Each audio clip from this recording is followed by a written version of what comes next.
Welcome back, everybody, to the GeoGuessr World League. I'm your host, Project Bloom, joined today by the legendary Jake Lyons. Happy to have you back, Jake.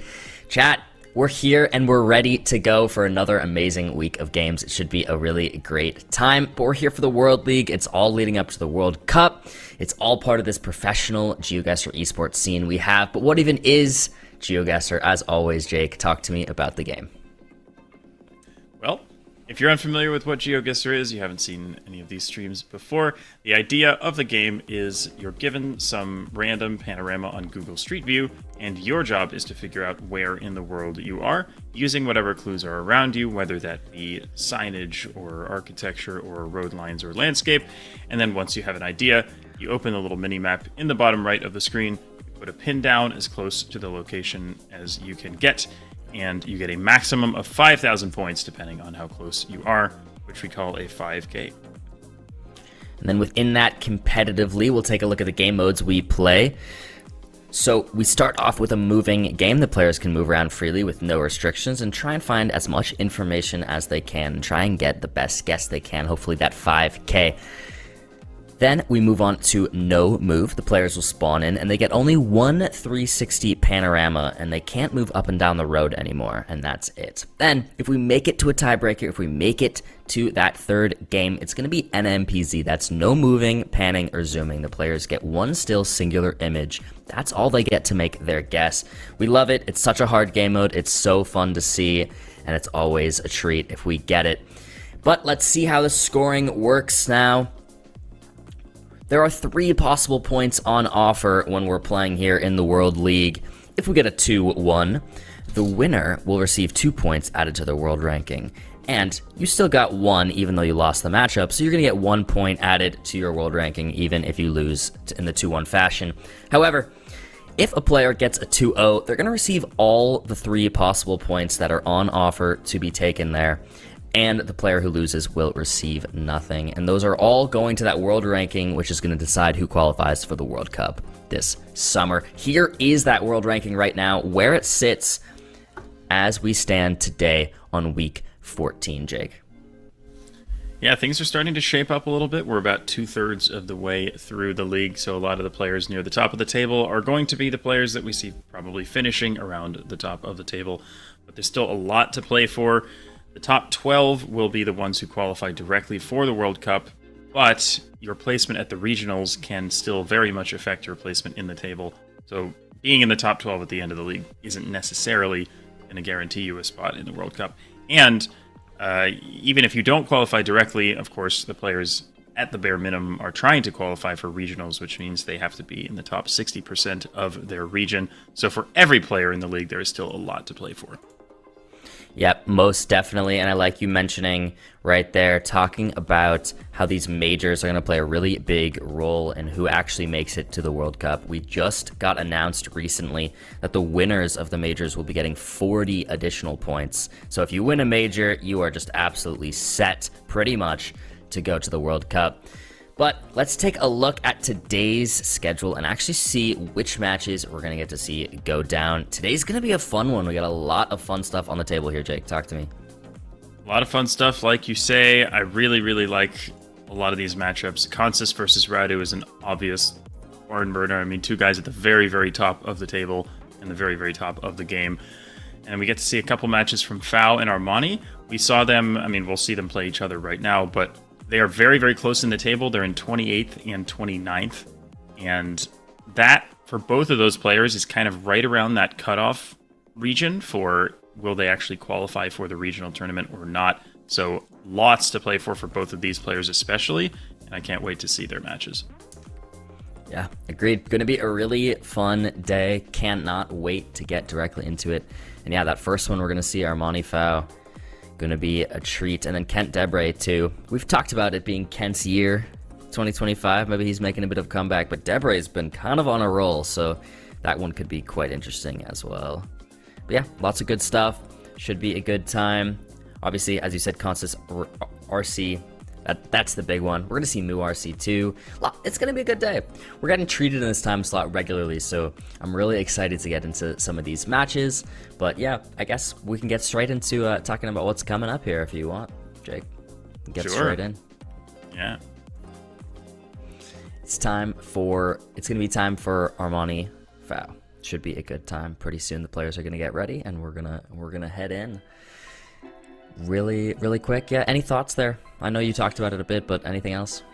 Yeah, so if we take a look at where the standings are right now, especially in terms of the specific regions, again, for Fao, he needs to finish in the top 6 in the Americas out of 10 in order to reach the regional major in Dallas.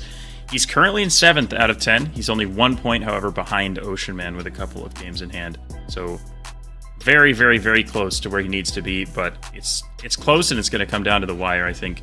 And Armani a little bit outside of that top 60% in Europe. We see the stats from both players very, very similar here. Armani with a slightly higher win rates and a slightly lower guess precision rate, but again, these are very, very evenly matched players. You see them right next to each other in the standings, both right on the edge. If they want to have a chance at making the World Cup, at the very least they need to do is qualify for that major. So much to play for both players here. Yeah, definitely. I was just looking at some stats as well. Both these players actually do have a less than 50% win rate on moving, which is going to be our first game mode, as always. So that should be interesting to get into, but Fao's is 47%, while Armani's is 42%, much lower. And though I don't think that's necessarily indicative of Fao's moving skill level, he is an amazing player at moving. So I believe if I had to make a prediction, I'd be going with Fao taking this first moving game, but we shall see.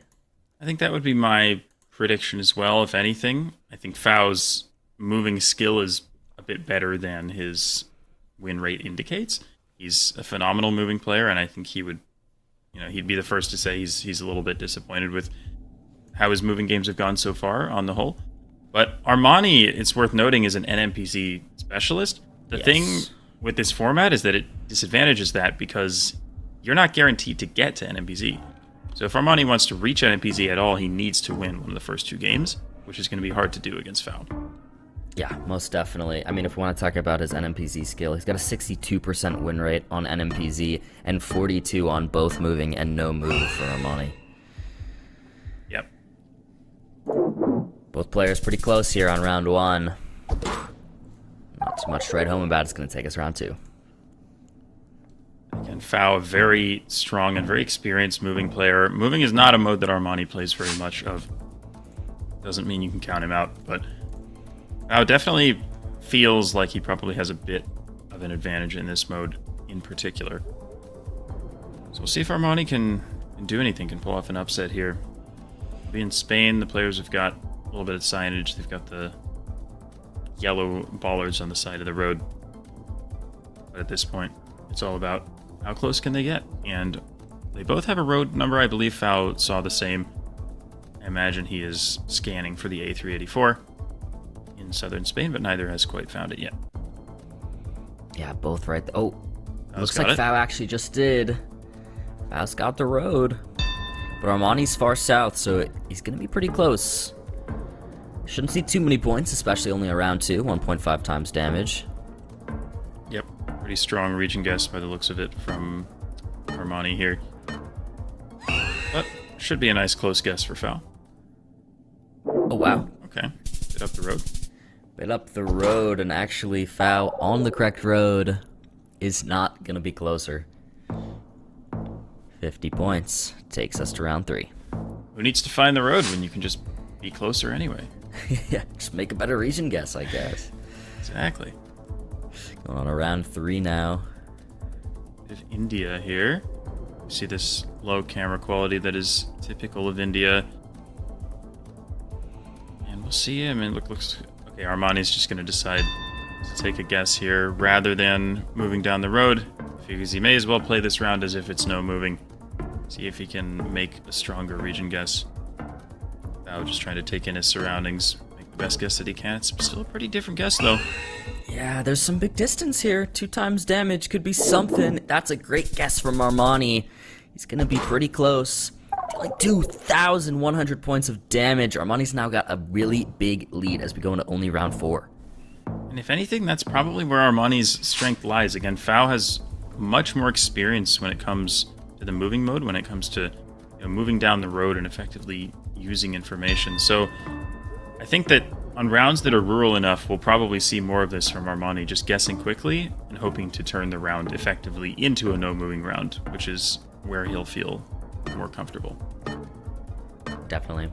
Sri Lanka here, round 4. It's just going to be far north. Another player too close to each other.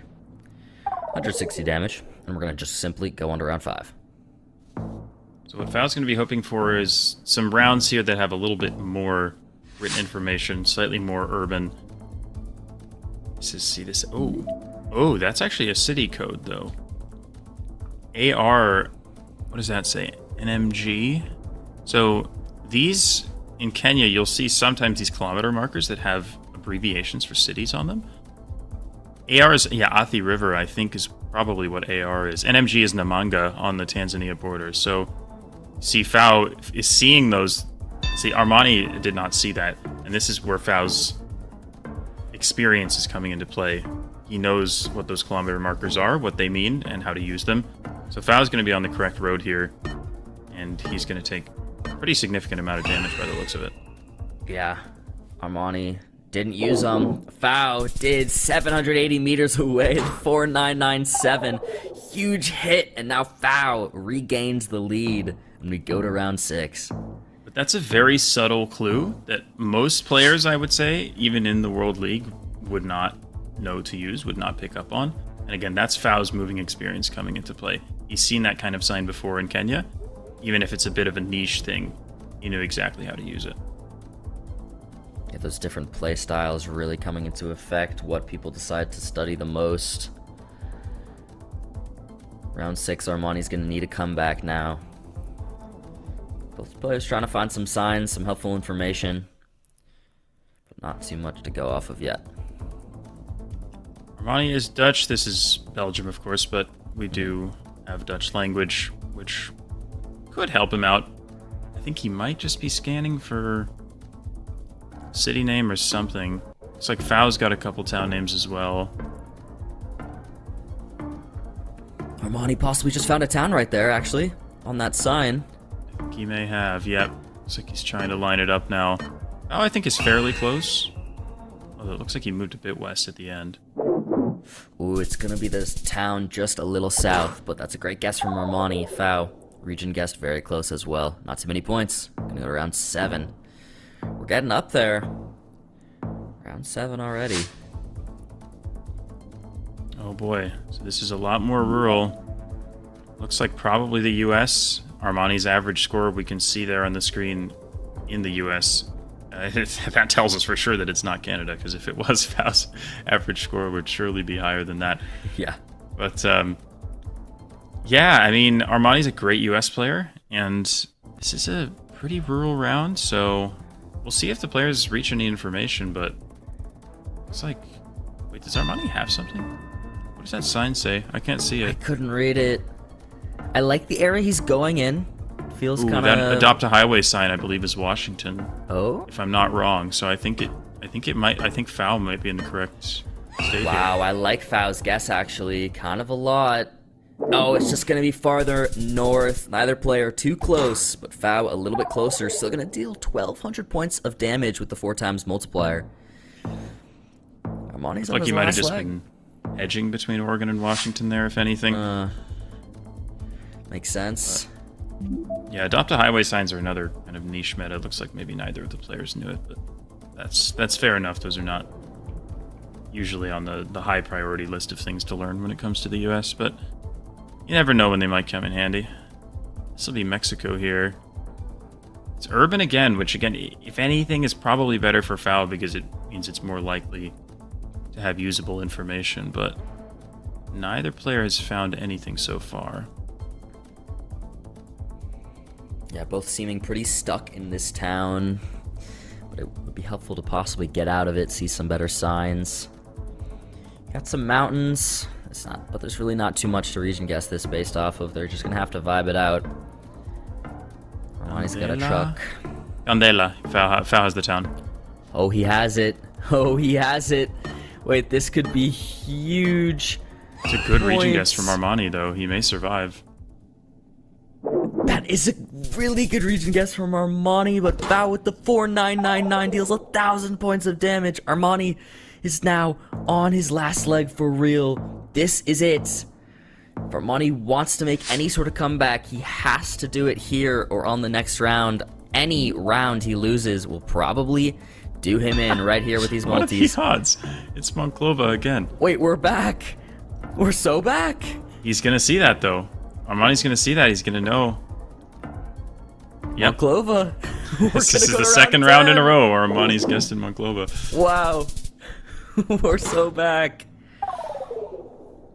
Wow. 20 points. No, we get round 10. We'll see. I mean, he's not out of it. His guesses have been good enough to keep him in it so far. It all depends on round 10. Oh, man. It's the UK, though. Wow. I mean, the UK is... You can win on the UK.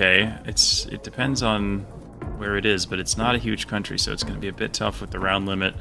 Yeah, I think this is Armani giving up, seeing that it's UK, knowing, you know what, it's over. I'm just gonna hedge. And there it is, with the round limit right there. Fau having more health will take the moving game, and we go on to no moving. This is gonna be Armani's time if he really wants to make it to that NMPZ specialty of his. No move is really the chance he needs. Yep. Fau, I would say, definitely the stronger moving player of the two, so that result reflects that, but you got to give credit to Armani. He hung in there all the way to round 10 and made some really nice guesses. For example, that region guess on that first Mexico round was impressive because Fau found the town and Armani didn't, but he was only about 70 kilometers away. So, yeah, Armani will feel a little bit more comfortable in no move than moving, but still, he wants to get to that NMPZ, and it still will not be easy to do. We start the no move now, round 1. Armani already actually opting to kind of line up a road here, so we'll see what he can do with that. You do have a railroad, which is definitely helpful. You can see he's actually found one on the map here, but, you know, there are going to be many railroads in Argentina. Pressure's on for Fau. Mendoza. You have, both players looking at Mendoza. I wonder if they're going to find the same railroad. Fau leaves it little more north, and he's on the railroad. Wow, he is on the correct railroad, just farther west of it. 109 points to start us off, but both players right there near Mendoza. Going on to round 2 now. 1.5 times multiplier. Up top, that sounds maybe German? Or it could be Luxembourgish. I'm not sure. To figure out what's going on with this landscape. I like this signage. Almost looks Belgian to me. I'm not totally sure. It could be Belgium. Yeah. Fau opting to go there. There's some houses, some very brick houses that remind me of Belgium. Armani on the Belgium-Luxembourg border right now. And Fau is actually just gonna lock it in Eastern Belgium. France, wow, is it? Is that France or is it? Or is it Belgium? I can't tell. Is it a little tell. French?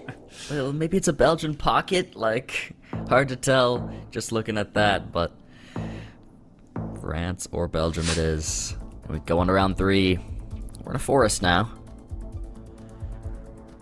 We are in a forest. Yeah, that word in the last round, Aptar, didn't sound very Belgian, but it might have just been an abbreviation. Oh boy, Germany versus Hungary here.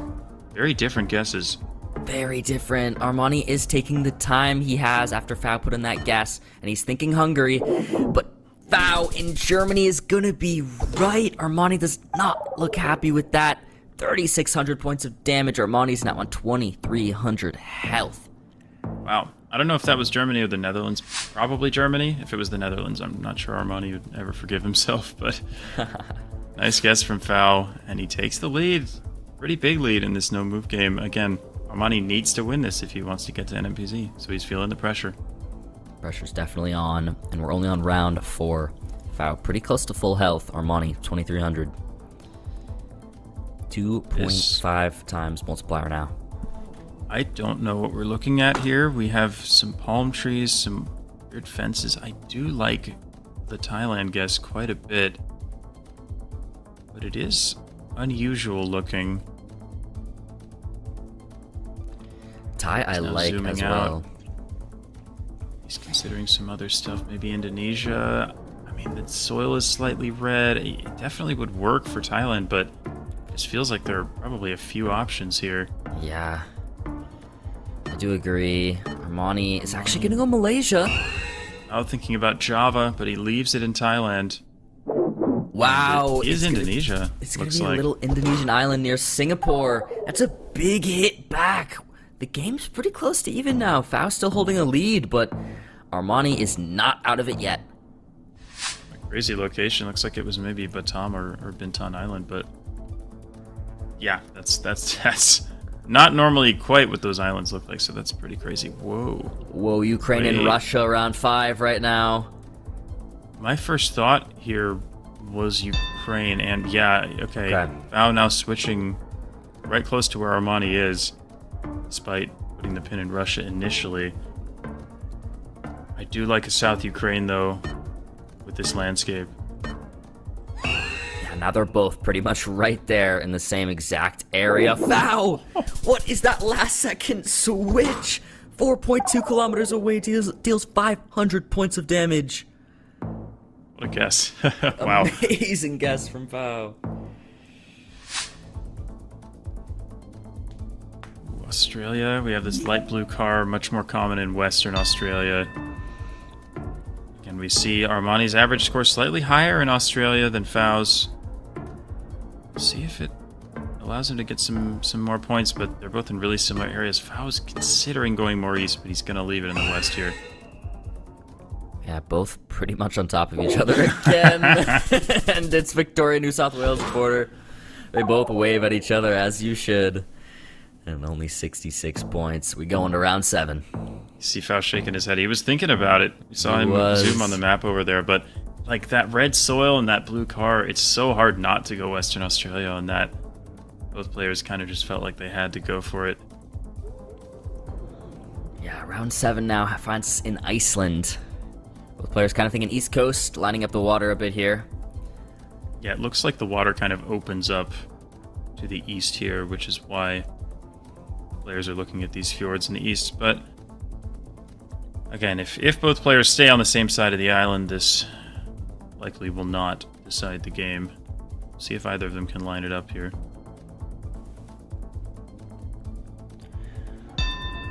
Fao might have something that looks kind of good here. He's locking it in, and the pressure's now on for Armani to follow.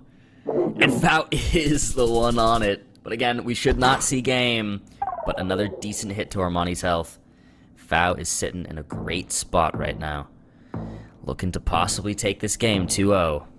Can Armani take it to NMPZ? He's got to do it now. We've only got 3 rounds left. Round 8 right now. 4.5 times multiplier. Could be doable, what it looks like on this country. Fao has the upper hand. On what country? Yeah. I mean, on what it is, I don't know. I don't know if we can metagame it by trying to think about who's better at what, but I'm not sure what country this is. Fao going for France initially, but this is just a field somewhere in Europe. This is a really tricky round. Fao's going to go for France. He leans back and waits. We'll see if Armani follows.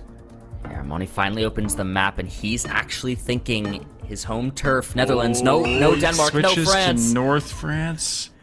So many switches, and it's the UK. I mean, Armani's going to deal 2,300 points of damage there. And he's totally in this game now, and even has the lead. Now has almost double the health of Fao. And we're in round 9. 2 rounds left on this no-move game. But at this stage, to be honest, double the health means almost nothing. Yeah. With 5x damage, basically no health for either player. One Iquique, one Antofagasta. It's probably one of these cities in Chile. Fao's but if they click different ones, it's just going to come down to who's right. They're now both considering the cities that each other are in. Yep. And Fao does switch to Iquique. They're both there now. On round 9. If they keep it here, we're going to get round 10. They're both going to be right there on it. Oh my gosh. And he goes back to Antofagasta. He switches. And now Armani thinking about it too. And he goes for it. Oh my. Players And now he's thinking about foul, Arica. foul. Oh no. Oh man. Is he gonna leave it? They're gonna leave it. We're Oh my both goodness. keeping it in Antofagasta, and it is Antofagasta. We won't see the game. Wow. 40 points of damage, and we go on to round 10. Both games so far in this matchup getting to the round limit. Oh, what is this? And this is our round 10. Well, here we go. This, I mean, my guess is that we're not going to need the round limit. I think someone's probably going to run out of health here. But where are we? Somewhere in the middle of Europe again, I would think. But yeah, Val going for Austria. I can certainly see it, but there's kind of a few options here. Yeah, I think Austria's definitely a possibility. I like Faust going there. Armani thinking Czechia right now by the looks of it, but Southern. Could they be doing a Europe edge? Or Oh wow. my gosh. Is This Armani goes to considering Scotland. Wait. Total 180 from Armani. Is he going to leave it, or no? He goes back to He moves it Czechia. back. Now he's Out in of Slovakia. I don't know. We'll see. Oh, It is. he's right. It looks like it's actually South Poland in the end. With that, Armani is going to take us to NMPZ. What a no-move game. What a game. And again, these players fighting for their lives right around that regional major qualification cutoff. Every game means so much to both of these guys. You can see that the emotions, the frustration on their faces. And Fao, he's frustrated with himself because he knows how good Armani is in NPC. And he wanted to avoid this. But this could be Armani's chance. See, wow. Only 1334 average score in MPZ on this country? Wow. He's probably only had 2 or 3 guesses and just been pretty unlucky so far. Ooh, okay, so this is the coin flip. Both players thinking about it. So Armani sends Sergipe. So you get a lot of sugarcane in coastal northeast Brazil like Sergipe and Alagoas, but you also get a lot of sugarcane around Sao Paulo. So both players were thinking about Sao Paulo, although both of their pins are still up in the northeast. Yeah, that's the right idea.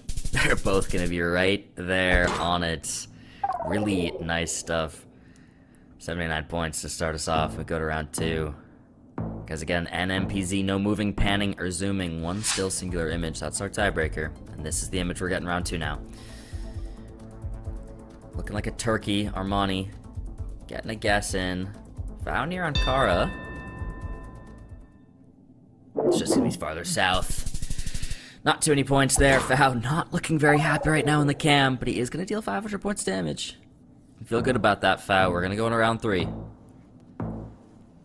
He knows how important it is now for him to get points in the table, and Armani just such a strong and NPZ player. I really like the Sweden. I mean, Poland, you get some... Yeah, I like Sweden more. And if it is Sweden, it's probably very far south, because this looks... Well, it doesn't really look like Sweden, but the road lines look like Sweden, so I think guessing far south in Skåne is a very good idea. Agreed. Armani has it locked, and Fao's right there with him, but he's considering Estonia. Estonia can't get road lines like this. No, but they're going to keep it there, and they're going to be right. Really good guesses. They're even waving at each other. Only 74 points. We should just give them both 2 points. Yeah. They're waving. They deserve it. Yeah, exactly. That's what I'm thinking. Wait, do you see where they're zoomed right now? Is Armani Armani zoomed PNW. Washington? I hope it's... Yeah, surely Okay. it's southern. Yeah. This looks much more like coastal, Louisiana, Mississippi, Florida, something like that. Armani going Louisiana. Fao currently in the water off the coast of Florida. Fao's doing a little swimming, as we love to say. In the Gulf of America. God's sake. It's actually labeled. Oh my. Oh my. Armani is going to be closer. 2.5 times damage. That's huge. 3,000 points. Armani has a huge lead now going into round 5. Armani, an excellent US player and an excellent NMPZ player. So that's the type of round that he wants to see.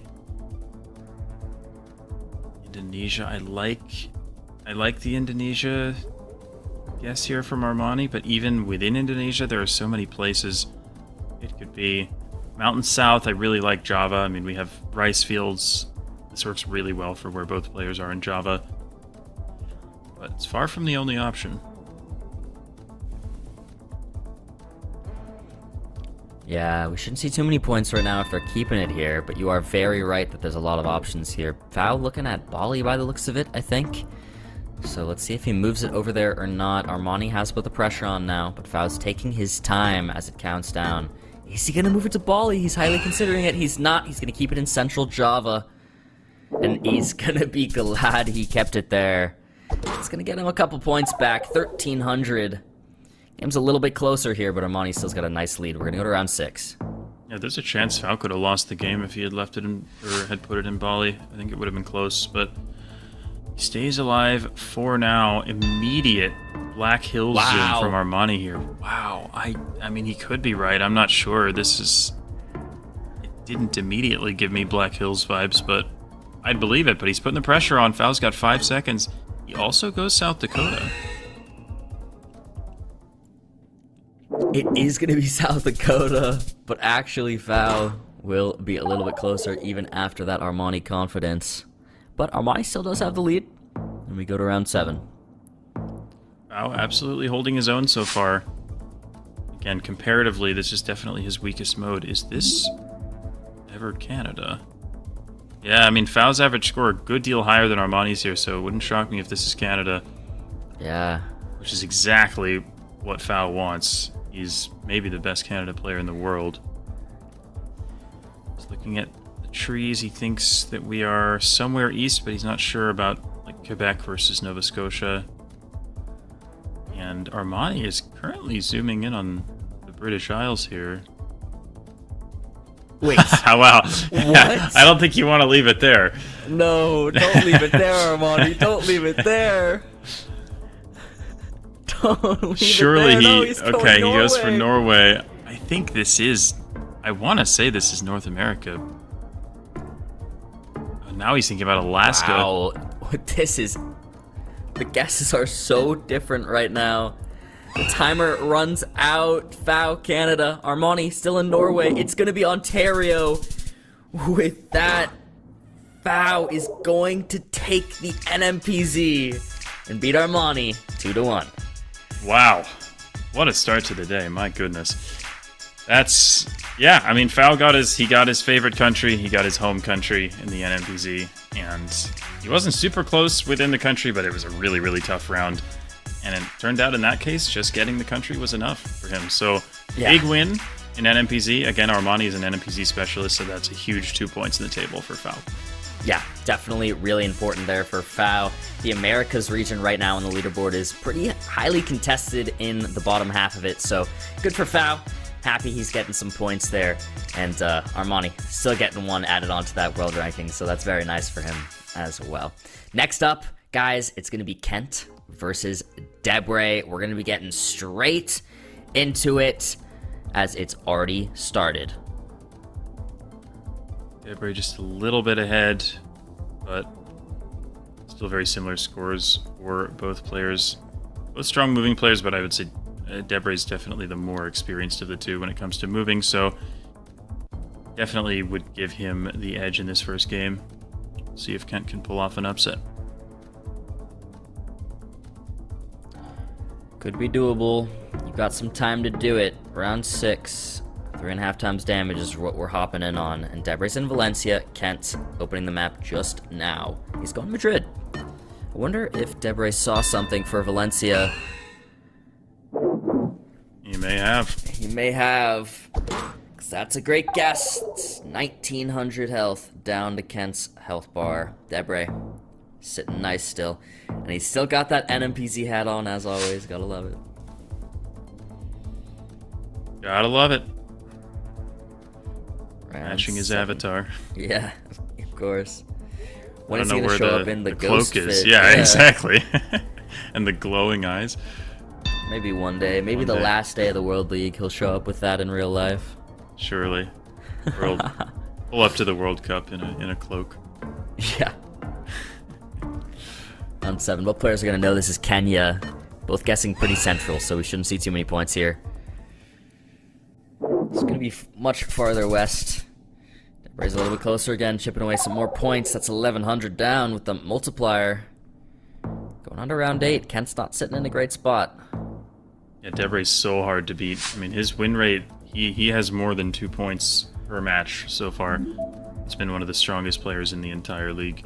So, especially in moving, you know, Kent is definitely more experienced in the other 2 modes. This is going to be a tough one to win for him. Yeah, but Ceuta, I really don't mind that. Wow. So we have water to the north. I like it. And Spanish infrastructure. I really like the guess from Debray here. Wow, Kent's kind of going on one of these islands here. Palma. Also possible. Wow, but Debray's gonna be right on it. 4996 will win him the game on round 8. What an amazing call there from Debray. Getting that little Spanish enclave. Yeah, really, really well done. The Spanish exclaves of Ceuta and Melilla, they have pretty distinct coverage. If you've seen them a few times, you kind of get used to the way they look, but some locations there can really just look like the rest of Spain. So Debray did a really nice job kind of identifying it, seeing that the coast was north, and he made an awesome guess there. He did. I did say enclave instead of exclave. Ah, well, the difference is pretty pretty. There's not too much of a difference between those 2 words, to be fair. So true. Round 1 on the no move. Let's go to Kent. 77. Start us off. Yeah. So Kent definitely feeling the pressure. He's one of the lowest ranked players so far in the league. He's definitely outside of the regionals qualification spots right now. So in the last 7 or so weeks, he definitely needs to pick it up if he wants to get top 6 in Asia Pacific again. He's got a lot of time to do that. He's definitely still capable of pulling it off, but things definitely have to go well for him from now on. So every game matters for Kent. Yeah, early on in this league, we would talk a lot about, well, it's early, we'll see how this ends up shaking out, yada yada, but now we're deep in this. Things are really shaking out, and every game is starting to become really important, especially if you're lower on that leaderboard. So Kent's going to want some points here. We'll see if he can do it. Round 2 is going to be in the U.S. Debray thinking Ohio. Kent also there in Ohio, but southern. Farther south than Debray is. The guesses will come in, though, both in Ohio. We shouldn't see too many points. Wow, gonna be down there in northern Tennessee. Kent's a little closer with that guess. 1,000 points of damage. We're gonna go to round 3 now. Kent holding flawless. Kent, I think, probably expected to lose the moving game against a player like Debray, but he's not out of this. He feels more comfortable now that he's playing no move. And again, every single game matters for him. He really doesn't want to lose this 2-0 because he doesn't have a lot of breathing room left down near the bottom of the table. Debray too, I mean, this is an important match for him as well. He has a really high win rate so far, but if you want to be comfortable and qualify for that World Cup without necessarily having to rely on your performance at regionals, you're going to want to finish very, very high in the table. And he currently is, but that doesn't mean that he'll necessarily stay there. Yeah, we'll see. Round 3, we're on Brazil now. Debray and Mato Grosso, and Kent is there too. Again, similar guesses from both these players on all these rounds so far.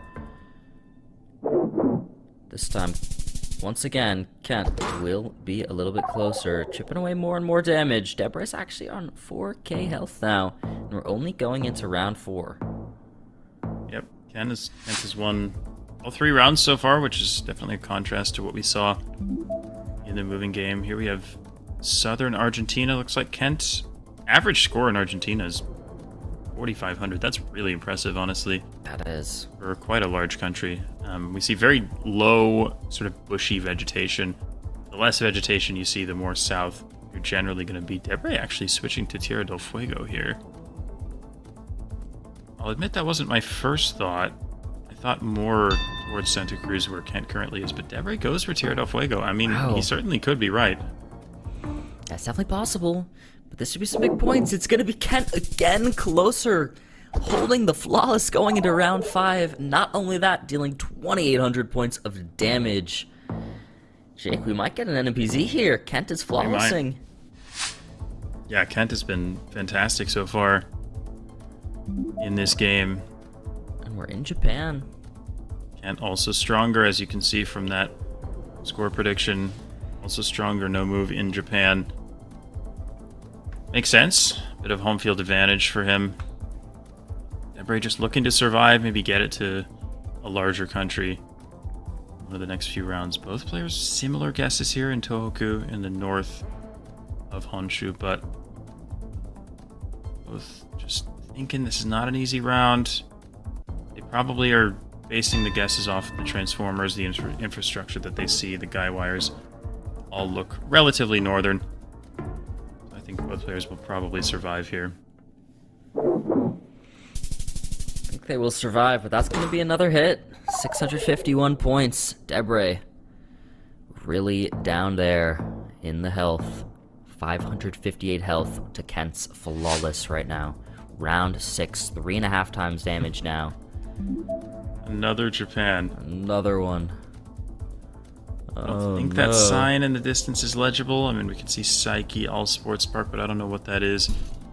The players can look at the pole tops, they can look at the plates, any other sort of infrastructure they can see, try and at least narrow down the region. But again, Debray is on the ropes here.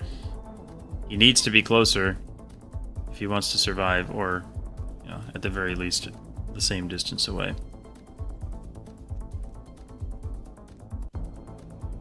And currently in Kyushu, which I like that. The pole top with the sort of 2 holes in it that sticks out towards the top.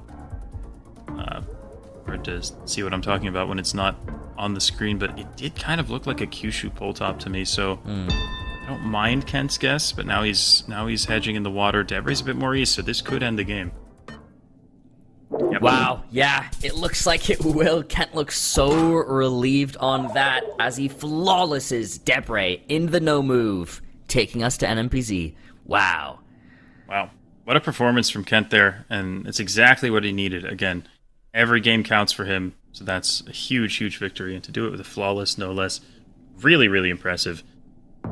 We will see if he can keep the momentum up, and if he can take the match against Debray. Yeah, this could be interesting if he does. He really does need those points, as you're mentioning, so this is important for him. He's secured at least 1, which is more important for Kent right now, where he is on that leaderboard. But in round 1, Debray is finally gonna fight back and deal some damage after not dealing any in the entire no-move game. According to the stats I have in front of me, Kent has won 5 out of 5 in NMPZ. I don't think he's lost one yet, which is actually crazy. That is crazy. Debray is 2 out of 3. So neither player has played that much in NMPZ, but Kent has won every single match that he's played. The craziest thing is that Kent's guesses, his rate of guesses over 4,500 points in NMPZ is only 19%, which is one of the lowest in the league, and yet somehow he's won 5 out of 5. That's a crazy contrast. That is a crazy contrast. Wow. Wow, just equidistant in between them on round 2 in Japan. 12 points of damage. Not much at all.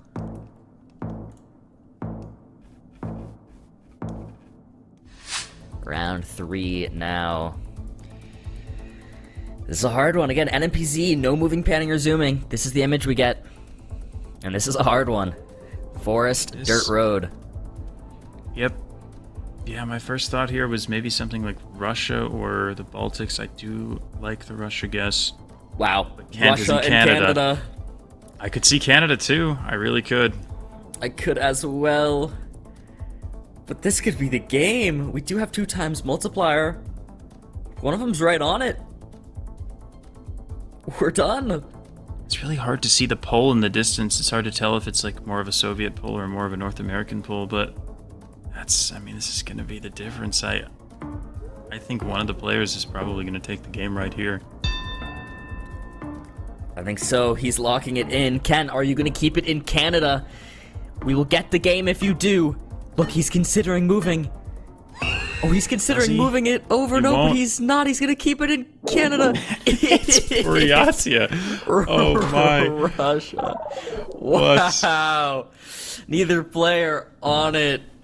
But Debre, the only one in the correct country, but Russia is just so big. What is that location? That was Buryatia. That's crazy. I never would have clicked there in Russia. Yeah, Like, no, if I'm me clicking neither. Russia, I'm not clicking there. That Wow. is such a weird location for where it actually was. We do go on to round 4 now. Debre thinking Mexico. He's gonna It go is downtown. I love it. Downtown Mexico City. That is so good. Kent's zoomed on Cuba right now, although I imagine he'll probably go Mexico. Maybe. We'll see. Yep, he's not showing us much, but he's going a good deal more southeast, and it's just max west. Mexico City hedge, undefeated. Undefeated. It's the classic. The CDMX hedge always pays off. Debre now flawlessing on the NMPZ. I mean, what a way for it to come back after that no-move performance from Kent. Yep. What a turnaround. But as the multis get higher and higher, things just get more and more random. This is sort of unusual. I really like where mountains. Debre is guessing. I've seen a lot of coverage that looks like this just in the Alps here.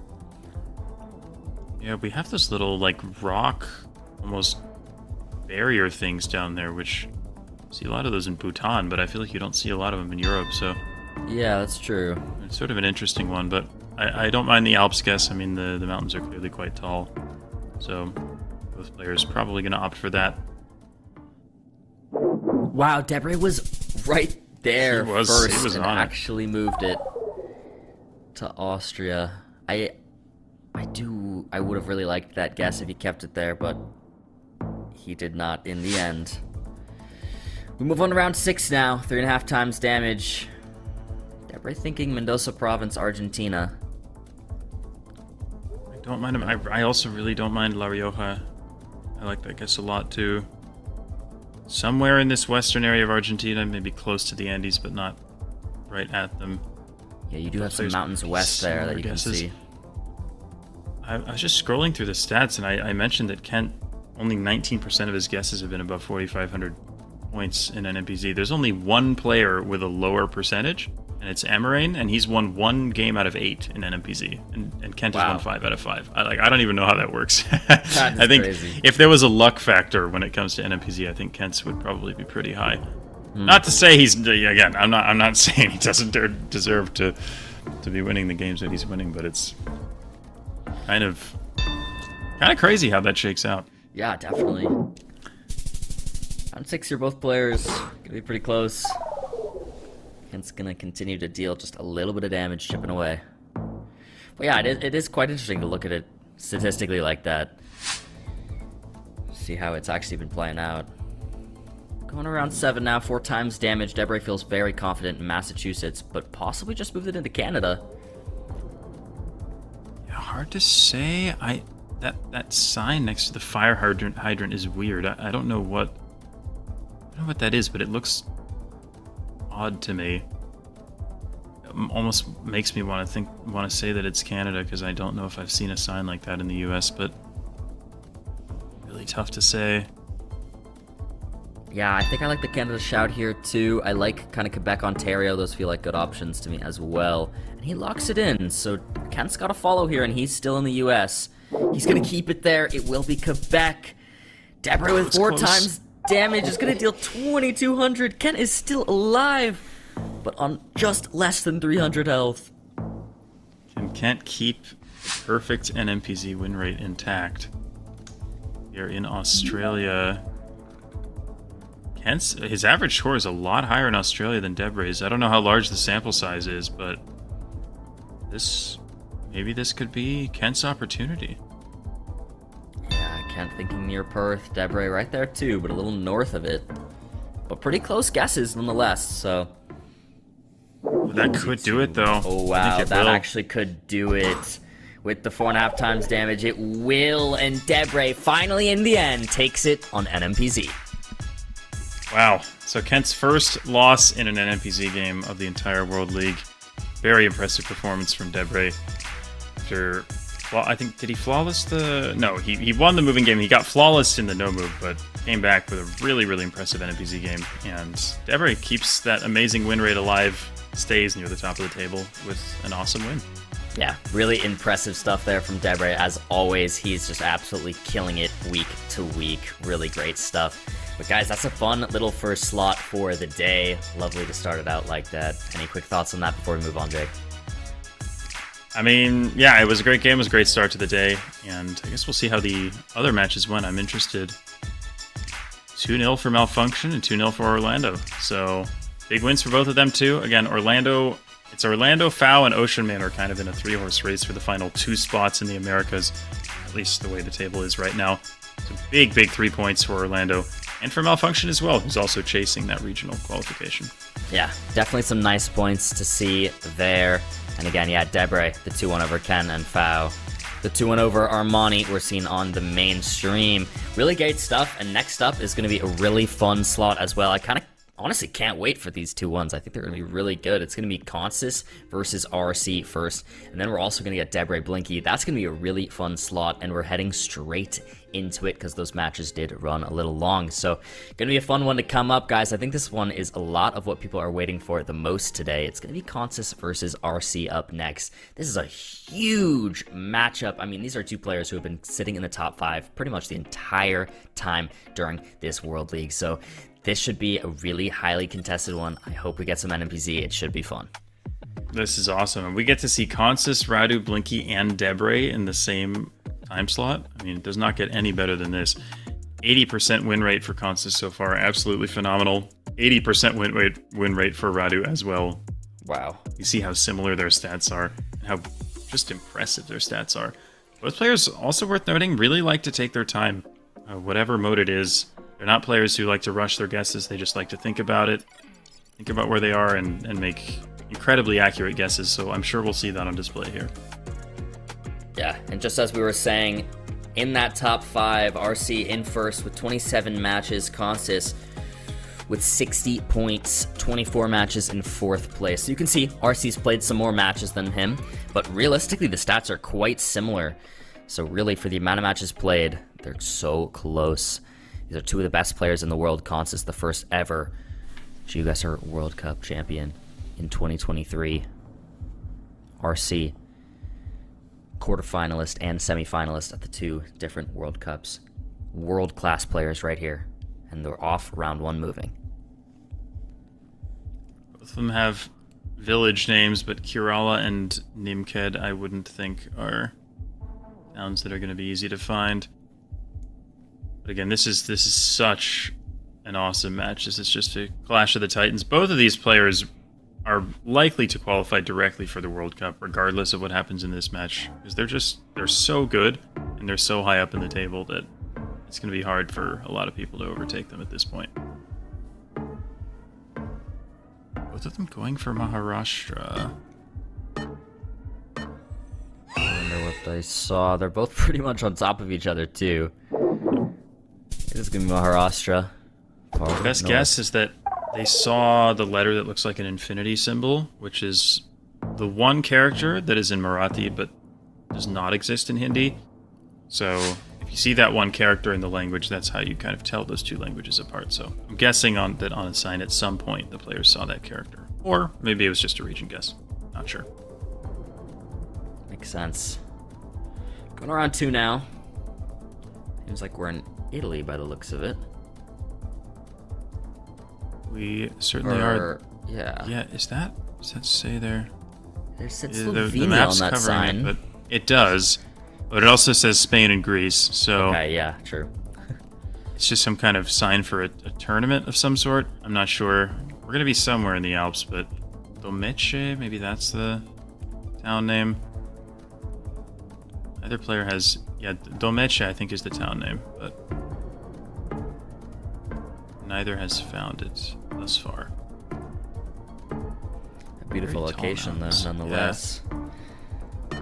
Bartolomé, rather, with G's, but we'll see. Timer runs out. RC's gonna have a really good guess there. On round 2, 800 points of damage. But RC staying calm. A little bit of a sigh of relief there on the camera because he was closer. I think he was hoping he would have actually been the one to find that town. Get an even better guess. Round 3 now. We're off. Is this Colombia? I think this is Colombia. Yeah. And a lot of the people in this location look African, so I would imagine that we're probably towards the west coast. You get a lot of sort of Afro-Colombians along the west coast of Colombia, much more so than in the rest of the country. So we'll see if that's what the players end up deciding on. Consus is going to go in the west. We'll see if Radu follows suit here. This is possibly looking at a town called Yuto. I wonder if maybe it just kind of lines up nicely, or if he saw something. He doesn't look too confident, but he's keeping it there. RC's got less than 10 seconds. He's got a sign. I don't know if in a it similar area. says anything on that sign, or if he's just gonna make a guess. But they're in very similar areas here. Consus 5K from Consus. did get it. The 5K, but RC's not too far away. Really impressive stuff from both of them, but Consus especially, wow. Yeah, both did a really good job recognizing the area, but awesome 5K there from Consus. And it takes us into Australia. Very big country, possibly big points on offer. We'll see what the players can find, as always. Shire of something, although the shires I think are not normally on the map. They're just little subdivisions, but I would guess that this is Western Australia, if anything, with the soil color that we have. Yellow signposts as well. Oh, is that a skyline? Looks like we can see Perth in the distance on Consus' screen to the west. Yeah. Looks like it. RC is going in Perth too, though. Yep. He's possibly considering some other options, but Yeah, I'm not sure if Radu sees the big skyline that Consus sees. yeah, I don't know if he does, but they're both right there in very similar areas. So once again, should not see too many points. The timer's gonna run out. Just in between them. 2 points to take us to round 5. Well, yeah, very evenly matched so far. No real big surprises there. Again, both of these players are phenomenal, not only all around, but they're excellent moving players. Radu's moving win rate so far, 21 out of 26, and Consus 20 out of 23, so both just really impressive win rates. Definitely a Clash of the Titans in all 3 modes here. Yeah. I hope we get there. We'll see if we get some more NMPZ. But for now, both players are sitting above 5k health on round 5 of the moving. Trying to find whatever they can here. But nothing yet. It's like a France round here. Both players will be looking for, area codes or town names or anything of that sort, but I'm not sure either has much of anything here. Radu guessing northwest. I like that with the architecture we see, sort of white buildings and black roofs. Consus in a very similar area here. Yeah, just a bit equidistant between them again, but that's still going to be 500 points with the 3 times multiplier. We're going to go in around 6 now.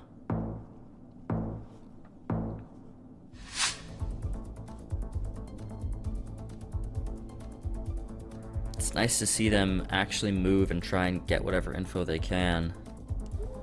Yeah, we mentioned both players really like to take their time. A lot of players you'll see in the league, people like V89 or MK, they're not going to do a lot of moving in these moving rounds, but these players are so good using information that they know that the best strategy for them is to move around, is to try and narrow it down and find that information. So it's really fun to see both players using that skill to its full extent. It says Morelos, but nah, that's surely just a road name. Alato, is that a Does Radu have a MOR? So it is Morelos. Oh, Yep. Yep. It looks like both are in Morelos here. Yes. Correct state. Wow. They are both so good at finding the info they need. Constance actually did move it to Puebla last second. Wrong It'll state, be Gusser. closer. Nice. Pulling a name in, but with states of Mexico. Closer in the wrong states. Yeah, I'm not sure Constance actually had the state name, or at least wasn't necessarily confident about it, but just made an excellent region guess either way. We're getting our first prediction here. Constance's average score is pretty significantly higher than Radu's in what appears to be Canada. Did we have English and French, or was it just French? I didn't quite see properly, but if it was bilingual, we could be looking at something like New Brunswick.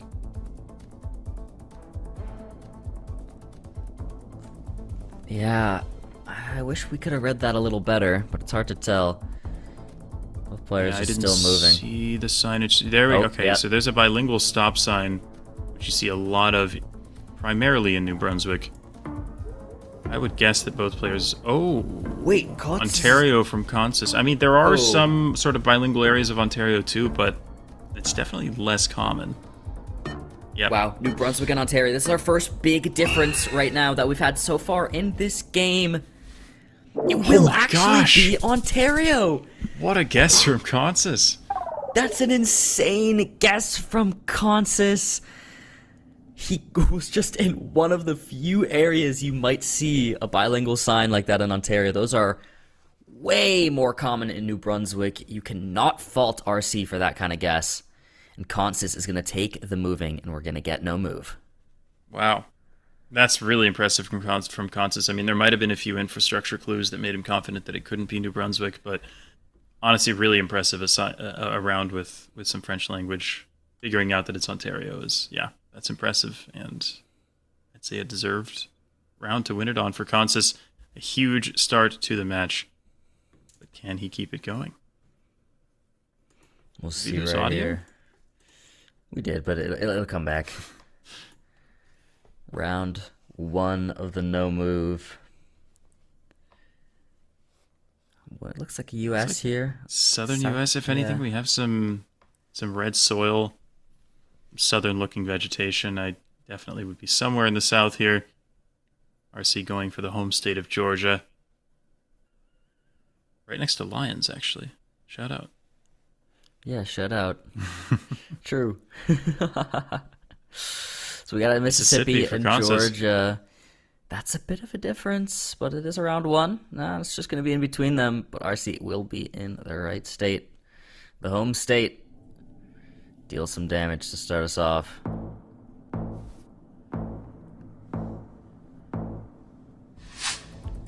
Round 2. Greece, I think, yeah, with that yellow sign. Very typical for Greece. Honestly, the road line is a bit unusual. You often get double white lines in the center of the road in Greece. That's usually a good way to tell it apart. Sometimes you get some double yellows too. I'm not even sure I've seen a single yellow before, but the infrastructure and landscape is very, very Greek here. Yeah, I'm not sure if I've ever seen that before either. But yeah, definitely going to be Greece just with the look of everything else. So RC is going to be locked in kind of far south there. Constance farther north of him. Yeah, I'm just going to run guesses. out. Wow, it's just going to be near Athens. RC's going to be closer again. Continue to chip away some more damage and take us to round 3.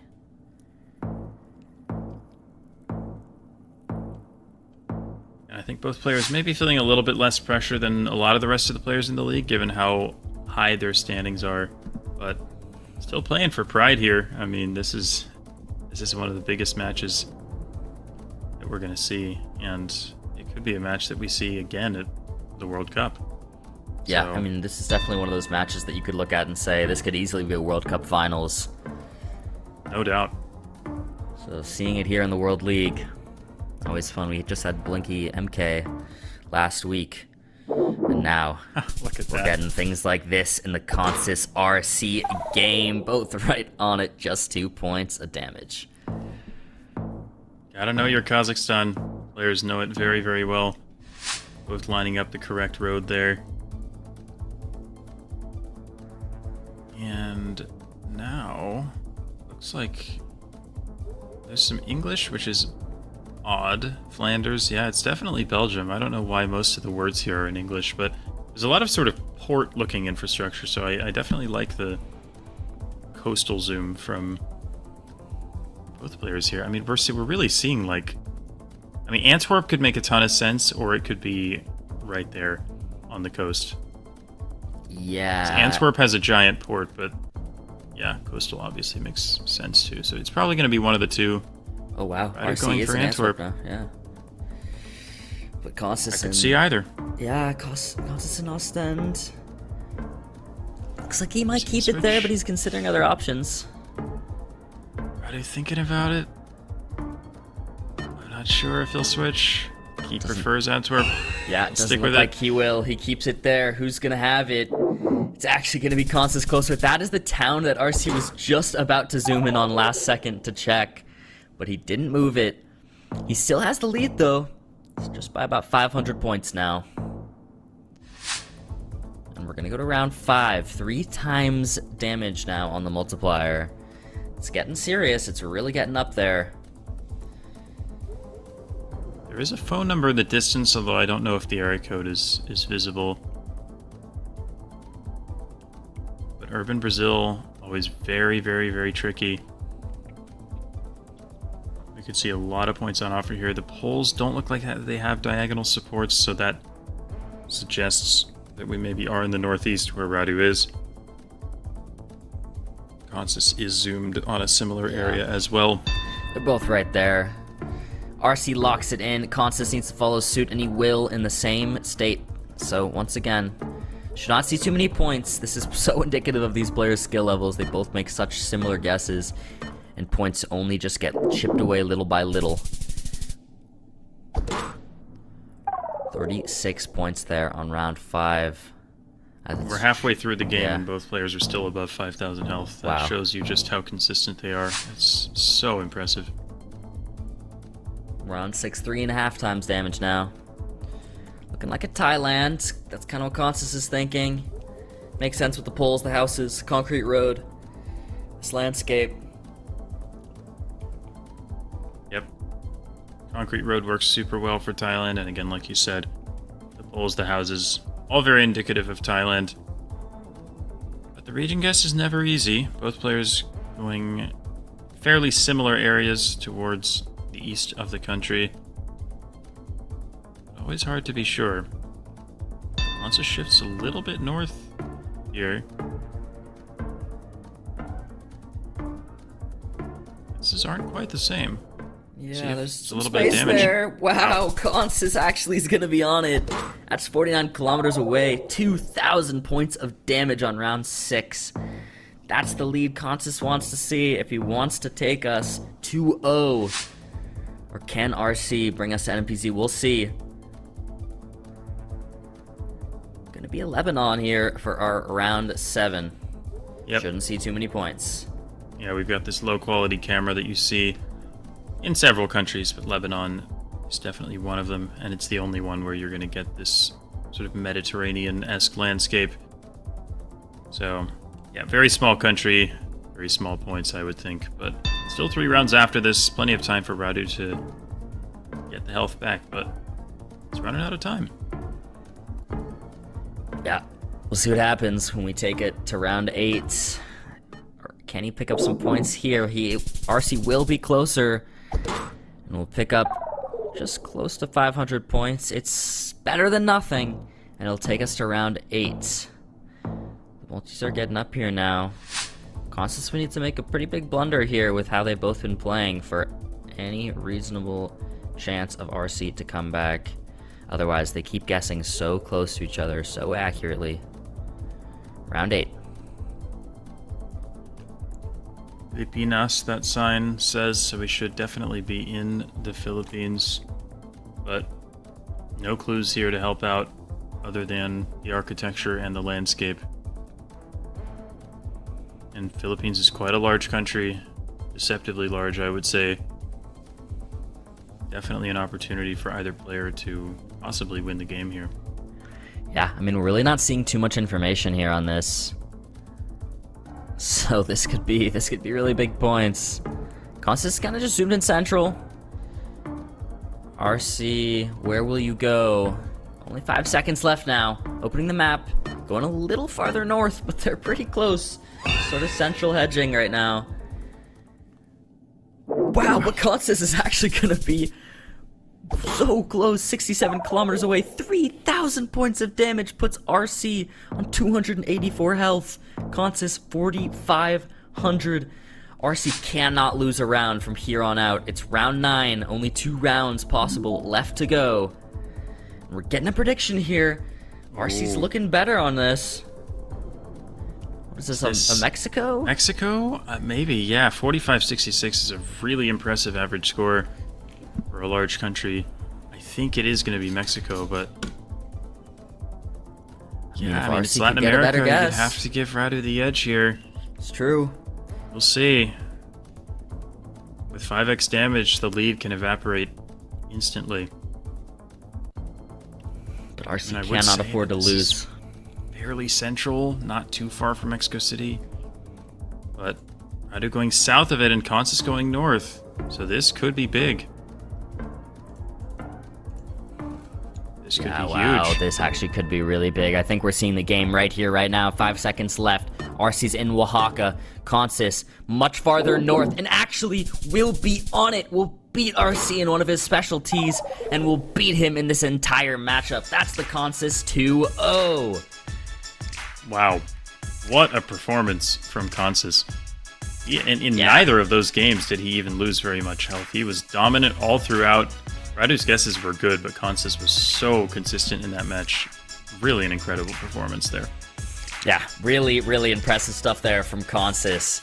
And impressive to see, especially with RC sitting in first place. But again, both of those players having an 80% win rate going into this game, as Constance had played less matches than RC had going in. So now, another match for both of them, and Constance moving up the world ranking a bit. Wow, what a way for that to go. And what a way to start this slot, which is going to be an absolute banger, because up next is actually going to be Debre versus Blinky, which is going to be another crazy matchup. I mean, Debre so far up on the leaderboard, especially considering he's played so many less matches than people like Blinky, who he's about to face. So another world-class matchup right here, right now. It's going to be Debre versus Blinky. Debre with that 67% win rate, insanely impressive, exactly where you want to be sitting to guarantee you make it to the World Cup. Let's take a look at Blinky's stats, though. 82% win rate, I think our highest so far. So impressive. Both these players are absolutely unreal. Anything you want to talk about them, Jake? I mean, you see, again, like you said, highest win rate in the league, Blinky 82%. Average guess times very, very similar. Both players also like to take their time, similarly to Radu and Constance, who we just saw. And then the average accuracy, again, just a little bit higher for Blinky, but these are very evenly matched players. This is, I think both of them are above the twice as many points as games mark in the standings, which is not something a lot of players can say. So yeah, you see them here very, very high up in the table. Debre with only 23 matches played, but this is certainly one of the best matches we're going to see in this entire league. Yeah, definitely agreed. This one's going to be crazy. 23 matches, and he's sitting in a good spot. And Blinky with only one more. Round Urban 1 moving. Chile to start it off here. Yeah. Can be tricky sometimes in Chile to find written city names. Wait, oh. Wow, that was not my first thought here. Maybe he was just looking if it lined up, if the grid and the city lined up. I think he was. Again, for anybody newer to the game, when you look straight down, you can line up that compass in the bottom left, and then you can see the road angle will line up perfectly with the map as you've lined up your view perfectly north-south. That's what a lot of players will always do, to line up roads like that. Debre had a bin that said Coyahuasi. I want to say that's a town somewhere. Oh, Pica. Oh my gosh, I think Debre's got it. Wow, Debre on the round 1 in the moving. First, one of the best in the world at moving is actually going to get the 4999. Wow, what a start for Debre. Again, getting points off Blinky, getting closer than Blinky in a moving round is hard to do. Like, Yeah. very hard to do. He does not miss much. Capri, this is interesting. It's easy, I think, Wow. for both players, but kind of Yeah. a fun location. That is fun. Water straight south. I mean, What a beautiful Debray island. might just line up the 5K. He does. Insanely beautiful island. And the 5K and the 4999 on the round 2. Yeah, well, Debray's certainly asserting his dominance so far through 2 rounds. He's dropped 1 point so far, but it's all about the consistency. And we've seen how consistent Blinky can be. Got a kilometer marker there, but it's blurred out. Those things normally point towards nearby cities, but if you can't Debray read the wishing city you could name, see that. it's going to make this a little bit tougher. Both players now move in the same direction. No, I Debray imagine they're actually just going gonna- back. He does, yeah. I imagine they'll just move until they find another kilometer marker. Or that. But I don't think that's much. Yeah, we will be in Malaysia by the looks of it. Yep, and it should be And the mainland. peninsular side, yep, because we have the black stickers on the poles. I'm not sure either player is actually going to end up with much. Oh, is that a... I think Blinky may have a road prefix, like N120 Oh, yeah. or whatever that says, but they're both in the right state here. Both in the right state. We shouldn't see too many points, but Blinky will be a little bit closer. Deals some damage to Debray for the first time in this match. 82 points. We're going around 4. And Blinky widely lauded as the best moving player in the world. But the thing with the moving duels format is that it's a little bit different from a traditional moving format, so even if he's definitely the best at pinpointing, that doesn't mean that he's invincible in a moving duel. We've seen him lose some already in this league. Yeah. And, you know, if you were to pick anybody to pull off that upset against him, Debray would be a pretty good pick. Yeah, he definitely would. Looks like Blinky Obama. has some signs here now. Obama, signed to Obama. And the Yeah, he's gonna 27 be is very right close here. there. Yeah, he'll be very close. Obama is the legendary hedge many people love to guess in Japan. But this time, on this Oh. round, with those signs, Blinky is gonna get the 5K to come back a bit against Debray. Debray That's- still with a lead, but by 12 points. That's a really impressive 5K. I mean, Yeah, that Debray was had nuts. 5Ks in the first couple of rounds, but they were on very small islands or very small towns. And that one there was a lot harder to line up and get the exact spot. And Blinky did it so quickly. We So see that quick. incredible pinpointing skill on display from him. It's like Mexico here. Like he's zooming into Veracruz. I mean, I like the guess with soil color and the sort of flatness that we see. We see people. Veracruz, it says. Playa Vicente is going to be the town. Can Debray find that? I don't know if he can. Probably needs to zoom in another level, and he isn't. So round 5, he will be closer. Gonna deal back some more damage after that Blinky 5K. This is 1100 now. Debray's got a nice lead. Why was the town name called Playa if we were inland? What? Why is it called beach? That's a good question, Jake. How odd. I mean, I imagine Debray was scanning the coast, which I don't blame him for. I would have been doing the same, so... How strange. This is Turkey, another fairly big country. With multipliers this high, game could definitely turn around here. I do like the east guess here from Debray. I like Landscape it too. definitely feels pretty eastern. Goes for Tokat. Blinky's got a road number. He's just the D850. We'll see if he can find that. He's They so both quick. looking at the same thing. Oh, I didn't see that. Oh my gosh. Yeah, Debray has it too. It was behind his map, but you're absolutely right. I think they both have the road. Yeah, will they be on it though? What? Blinky's on it on the right part. It's much farther south. That's actually going to be a huge hit to Debray's health. Blinky retakes the lead and now has a really big one. We have It round must be 7. a really, really long road that, or Debray might have clicked the wrong thing. But we go Australia. Both players in moving at least very, very similar average scores, very high average scores. We have yellow signposts, red car. This should absolutely be Western Australia. So I don't know. I mean, we could still see some points on offer. Western Australia's got a lot of land area. It's the second largest subdivision in the world. So, oh, Cervantes. This is actually a fairly well-known town. Blinky sees Cervantes. Oh, Blinky there it is for Debray. Oh, yep. Debray's Debray's in it. got it. He's on it. Might have lined it up, too. I honestly, I don't want to say I expect Blinky to know what this town is, but it's definitely knowable. He doesn't know it. Oh, he just found it. He finds it last second. Very nice from both of these two players. 4997, gonna be a little closer, and with the 4 times multiplier, that 1 point difference is 4 points of damage. A little bit stressful there, but Blinky just about found it in time. Keeps his slim lead going into round 8. Players both off to the races quick. Looks like a France here. I thought maybe Belgium. Well, maybe signage? Belgium, actually, yeah. Yeah.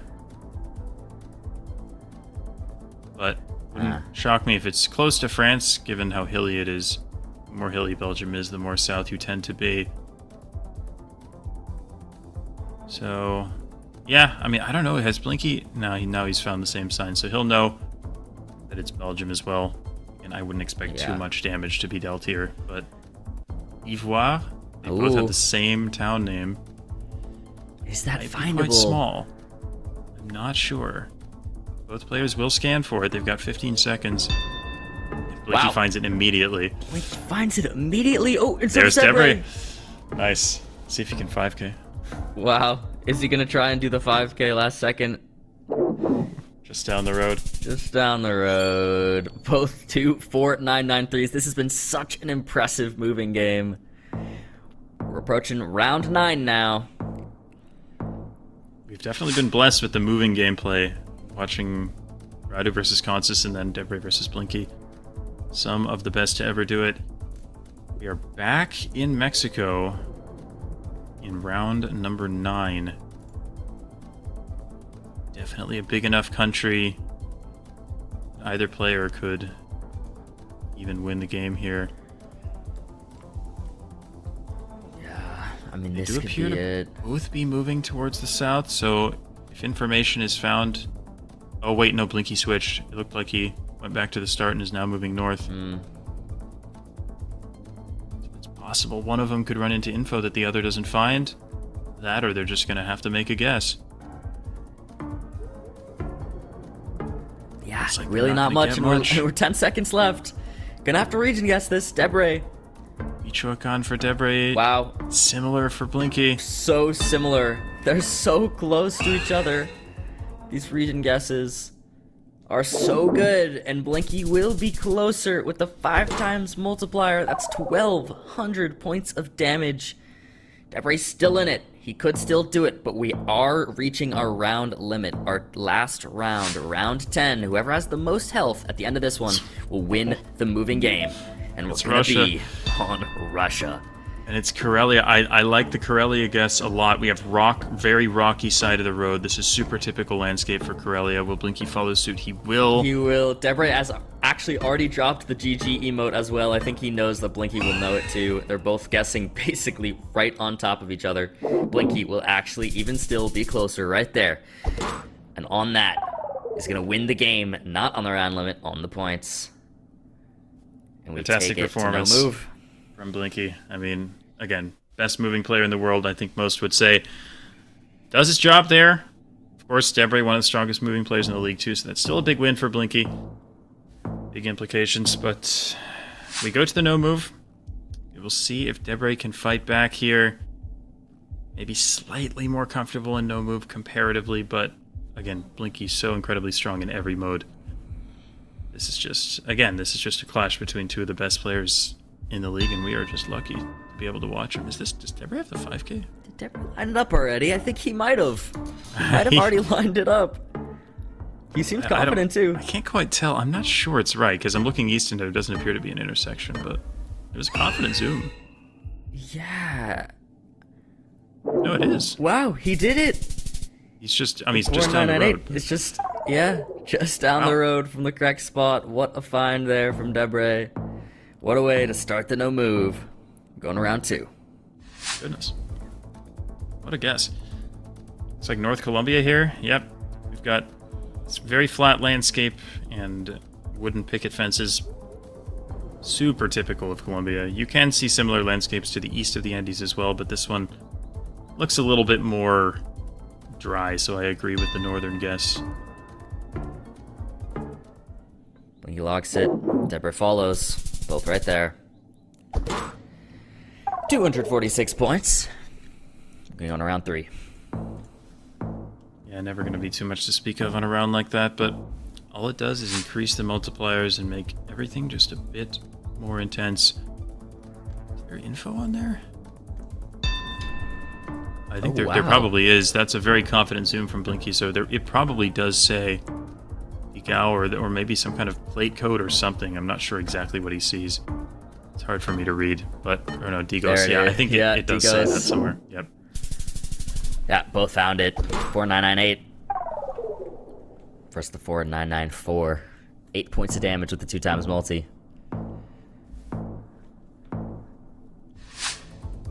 Round 4 now. 2.5 times damage. Quick Finland zoom from Debre, and he's placed his Blanc in. Looks like Debre has a little bit of a better average score on Finland. Finland's a hard country to region guess. I mean, you can see neither player's average is 4K or above. Yeah, that's actually surprisingly low. Average scores of under 4,000, because Finland's not a huge country, but yeah, it's a tricky one. Can definitely be a tricky one to region guess. Round 5, 3 times damage now. Debre thinking Gorontalo in Indonesia. Blinky gets to open the map. Pretty big edge by the looks of it. Yeah, he does. Wow. Indonesia's definitely a tricky country. Blinky no slouch either, of course. Both of them going for the north coast of Sulawesi. I do like the guess a lot with the architecture and the palm trees that we see. Also thinking about further south on the Gulf of Tomini. This is the thing with Sulawesi. There's kind of 2 north coasts there, and they can look very, very similar to each other. So sometimes hard to choose between them. Sometimes you'll see players clicking in the water in between. But for the moment, they're both going for the far north. Yeah, shouldn't be too many points here. It is 3 times damage. Wow, wait, Blinky's kind of moving it around a bunch. Yep, there you go. Wow, and it works, yeah, there you go. He's going to use Central Sulawesi. That's 1,000 points of damage with the multiplier. Big lead now for Blinky. We're going to go to round 6.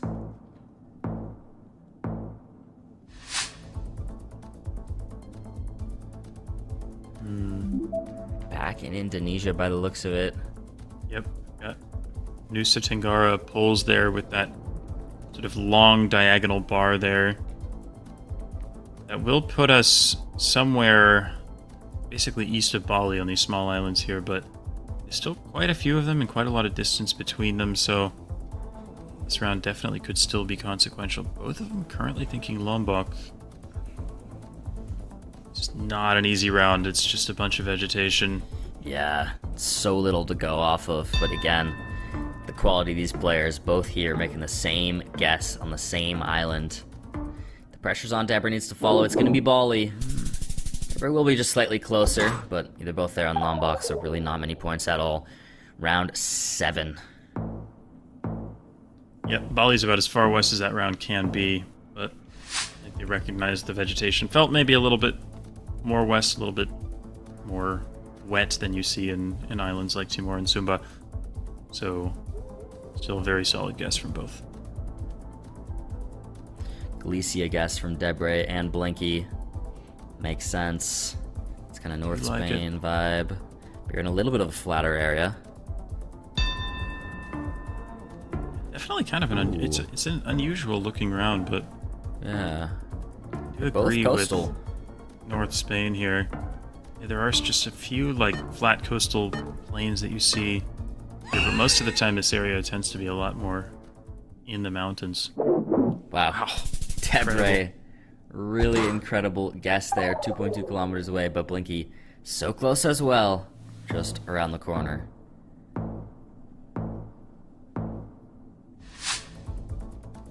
Round 8, 4.5 times damage and a quick zoom and plonk from Debray in South Africa. Blinky's following suit in the same area, so we should not see too many points.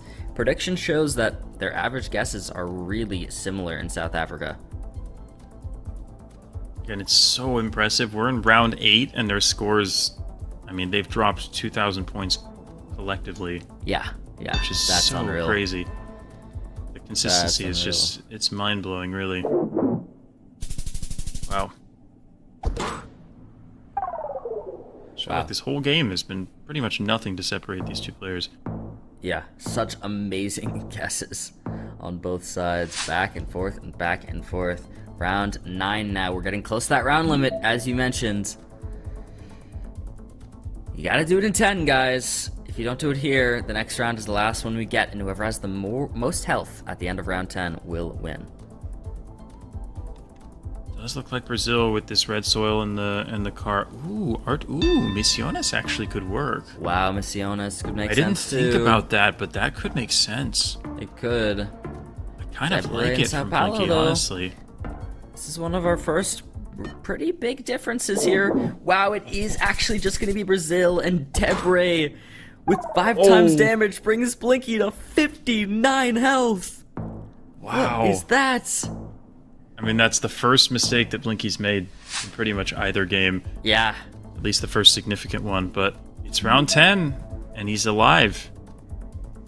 The average scores are about the same, so that kind of tells us it's probably Indonesia. Looks like both players do agree with that, but again, this is really tricky, and I could honestly see either player still winning the game here. Yeah. Definitely doable. Nias, really? Wow. Nias from Debray. Island west of North Sumatra. I'll admit that was not my first thought here.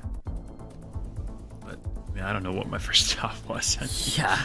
This is a hard one. Blinky is thinking kind of Bali, or maybe just Nusas in general, those islands. Wow. I mean, this could be game in either direction with 5.5 times multiplier. Nias is bold. I think I would probably be closer to where Blinky is, but I'm really not sure. I think so too. Yeah, it's Sulawesi. Wow. What in the world? Blinky is laughing to himself. Look at that on the cam. It's actually Sulawesi. And Blinky ends up taking the 2-0. After Debray was so close to taking him out and getting NMPZ, it ends up being Blinky in the end. Absolute madness. Rounds 9 and 10, Blinky survives with 59 health and then takes it in the final round. That's just unbelievable. It doesn't get any better than that. What a match. What a matchup. This is what else happened during that slot. Looks like Yannick got a 2-0 over MK. That's insane. Very impressive stuff. And then V89 got a 2-0 over Kent, and Fau got a 2-0 over Clement. And then obviously earlier in the slot on stream, we saw the Consis RC 2-0. Wow, that's some crazy stuff. And we have such an amazing slot next. I mean, Fau Blinky, and then Moo RC. What are these matches we're getting today? Amazing. We're getting a really good day. And every match in that last slot ended 2-0. Not a single NMPZ we saw there. So yeah.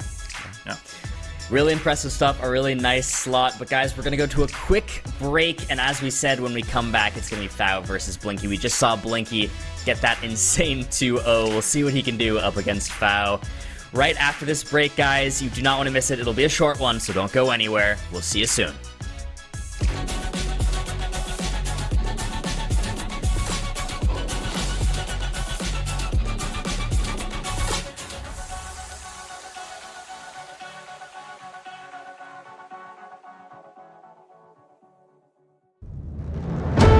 Dear fans of GeoGuessr, it's time for us to explore the world. Come and support your favorite players as they fight it out in the virtual boxing ring. The prize? A ticket to the World Cup. This year's major locations are Japan, inside the iconic Tokyo Tower.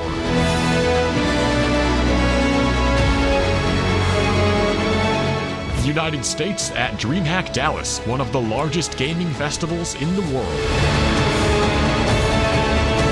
And finally, Sweden at the newest gaming festival, Glitched, in Jönköping.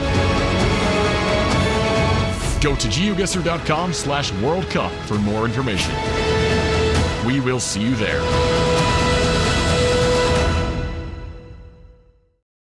I got a chance to see Blinky lift the trophy after that insane grand final. With 2025 right around the corner, I have an idea. GeoGuessr 2025 World Cup? Denmark? Let me show you what Copenhagen has to offer. We have historic buildings, world-class dining. We got the best beer in the world. Presumably. I welcome you to Copenhagen and the KB Hall, the venue of the 2025 GeoGuessr World Cup Finals.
Everybody, welcome back to the GeoGuessr World League. Quick short break there. Hope you enjoyed taking a little breather, but we're ready to get straight back in, guys. I'm your host for this time slot, Project Bloom, joined by Jake Lyons. We're walking you through the games, and we have a banger coming up right here, right now. It's going to be Fau versus Blinky. We just saw Blinky take the 2-0 over Debray while having only 59 health on the no move and bringing it back on the round 10. Unbelievable stuff. This one sure to be a banger as well. Jake, talk to me about this match we're just about to see. It's going to be Fau versus Blinky. I love this match. Two of the best moving players in the world. Fau, like we said earlier in the broadcast, he's kind of on the edge of where he needs to be if he wants to qualify for that regional major, but he has played really well so far today. He won 2-1 and then 2-0, so he's on a great run of form. Blinky, we know him, we love him. Again, 82% win rate, and that's before, I believe, the match against Debray that he just won 2-0. So he's on fire, and yeah, he always has been, but we see pretty similar average guess times. Once again, we'll see the players take their times. We've seen a lot of that today. And yeah, we'll see if Fau can pull off an upset. Again, he's really kind of on the edge of where he needs to be right now. So points are super important for Fau. We see he moves up in the table. He started in, I think, 27th or 28th today, and he's already up to 21st. So really great day so far. We'll see if he can keep the momentum up. Yeah, Fau is definitely one of those players who, in formats like this, where it's long running, he actually does not do as well. He really needs the pressure. And we've seen it happen at the World Cups before. I said it at the last World Cup, especially in the group stage. He had a very slow start, and then finally ended up making it to the final day, and then was another semi-finalist there. He tends to do it in the end. We'll see if he can do it here today. In these last couple weeks of the World League, he's going to need to start making that comeback that he tends to do. But he's up against Blinky. Insanely tough opponent. Blinky has the town. Fau found the town, but he didn't see it on the map. So strong start for Blinky. Very strong start for Blinky. Fau did have the province, so he was at the very least pretty darn close. There's not too much to write home about there. Not going to be too many points. We're going to go to round 2. Very impressive start for Blinky, though. 4,700 average score for Blinky moving in Indonesia is Wow. really amazing. I mean, he knows all the regencies, the Kabupaten, of course, and definitely one of the best moving Indonesia players in the world. So, no surprise that his average score is that high. As soon as he sees a subdivision, he is already going to be very, very close. I imagine he sees the word Ketapang on that sign, although I can't quite see it myself. They're both in West Kalimantan, but pretty different guesses. It does say Ketapang, so Blinky is going to once again be quite close here. Yeah. Shouldn't see too much. Yeah, Blinky's just on it again. I mean, this is just so impressive from Blinky. What a way to start. 2 great guesses to start us out. And that just shows why his average on moving Indonesia is so insanely high. Fau, already on 4,200 health on only round 3. If you give Blinky any piece of information in Indonesia, he's going to know where he is immediately. So, we saw that in full display there. Indonesia definitely comparatively one of the weaker countries, I think, in moving for Fau. So, he's going to hope for some other countries going forward. But again, it's only round 3. He's got plenty of time to make the comeback here. Yeah, South Korea here. Now. Yep. I don't know if the players are just trying to line up the landscape, the mountains, whatever. I don't think they have much info. I mean, Blinky has a lot of water here, so that's what he's trying to use. But there's a lot of water in a lot of places in South Korea, so hard to say for sure. Yeah. And it's north, which is interesting, so I kind of like what Fau's doing. But, I mean, Blinky 2 on a lake. Yeah, wow. Just going to be west coast. Blinky will be closer with that. Neither player too accurate. That's 714 health down. Blinky going to be happy about that, holding that flawless, and Fau on the camera not looking too happy. He knows how strong Blinky is, but Fau also knows that he's played really well so far today, so even if this match doesn't go the way he wants, he'll still feel pretty good coming out of this day, I think, in terms of how he performed. But yeah, if he could get a point or even 2 or 3 points against Blinky, that would be absolutely huge for him. Both got the town here. Yeah, looks like they both Dr. got Arroyo. it. I'm not sure I would have looked at the words Dr. Arroyo and been sure that it was a town, but... Yeah, me neither. But it is the town, and they're both right there. Right on it. Blinky remains flawless. But as we've seen, all it takes is 1 round. I mean, he went behind against Debre in that no move and then won it in round 10, so... all it takes is a particularly impressive guess from Fau, and he can easily get all of this health back. Yeah, with the multi-racking up and everything, it's definitely possible. We're on round 5. Looks like Turkey. Yep, should be Turkey. Should be Turkey. Yep. Again, it's a tough country. There are a lot of mountains in the country, but there are mountains in the north, there are mountains in the south, there are mountains in the east. It can be really tricky to tell them apart, especially when you don't have any kind of signage. I will say, people have asked me before, from playing GeoGuessr, is there any countries that you've added to the list that you really want to visit that you wouldn't have thought of before? And Turkey has easily been added to that list. Such a beautiful country, and you just see beautiful mountains like this everywhere. But yeah, it makes it hard to region guess because so much of the country can look as beautiful as this does. I like the guesses with how dry it looks, going more towards the south. Yeah, it is going to be toward the south. Fau will be a little bit closer. He'll break the Blinky flawless finally. But even still, Fau kind of shaking his head there. Just taking a sip of water. Does not look too happy. Round 6 now. 3.5 times damage. What can Fau do? Can he stay in it? Can he get some damage done? We'll see. Not totally sure what we have here. My thought was Slovakia, maybe? Possibly Czechia. I like it. You get these round concrete poles commonly in that area of Europe. Makes sense of the language too. You see, was that there was a country domain there on Fau's screen, but I didn't get a look at it. He moved away. I didn't before I quite could see read it either. The crossing sign that I saw did look Slovakian though, so I think that is most likely where we are. Yeah, I like He's it. got some signage here. Fau's got some signage as well, but it's different signage. A .sk there too, so yeah, definitely Slovakia over Czechia. I don't know if either has a town there's name here, though. There's some signs there for Blinky, but they look really small. Some street signs, if anything. So, Yeah. not going to be too helpful. Royal Palace of something. Oh, we went Whoa. Czechia. Wait, Blinky Wait. went Czechia. Oh my Wait. gosh. But wasn't he in Slovakia? Wait, what just happened I there? thought he was. I think did he switch? He must have switched last second. I didn't even see it. He was in Slovakia Yeah. for the majority of that round. I I don't know what missed happened. that. I need like a slow-mo replay. What was that? Wow. A little bit of a slip up from Blinky there. I almost wonder if he just misclicked. You know, like maybe he didn't mean to click again and accidentally click off the map and hit Czechia in the top left. I don't know. I'm not sure, but Fao takes the lead. In round 7, we have Japan. Both of them pretty much the same area. They're scanning for this road, Shobara. I don't know what that is, but I think they've both found the 432, so they should both be quite close here. Yeah. I think. Ooh, he's found. Oh, Fao's got the town. Blinky's rattled. Wow.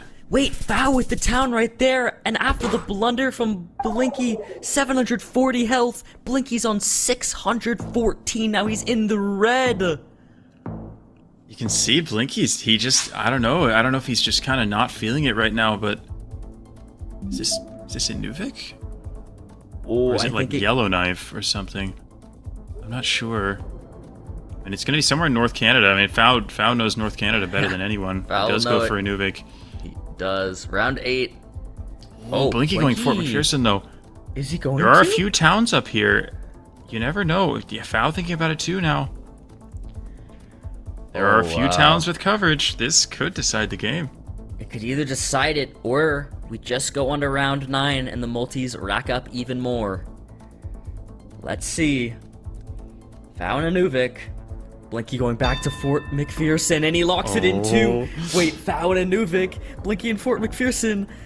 Who has it? This is huge. Is there info there? Can you read it?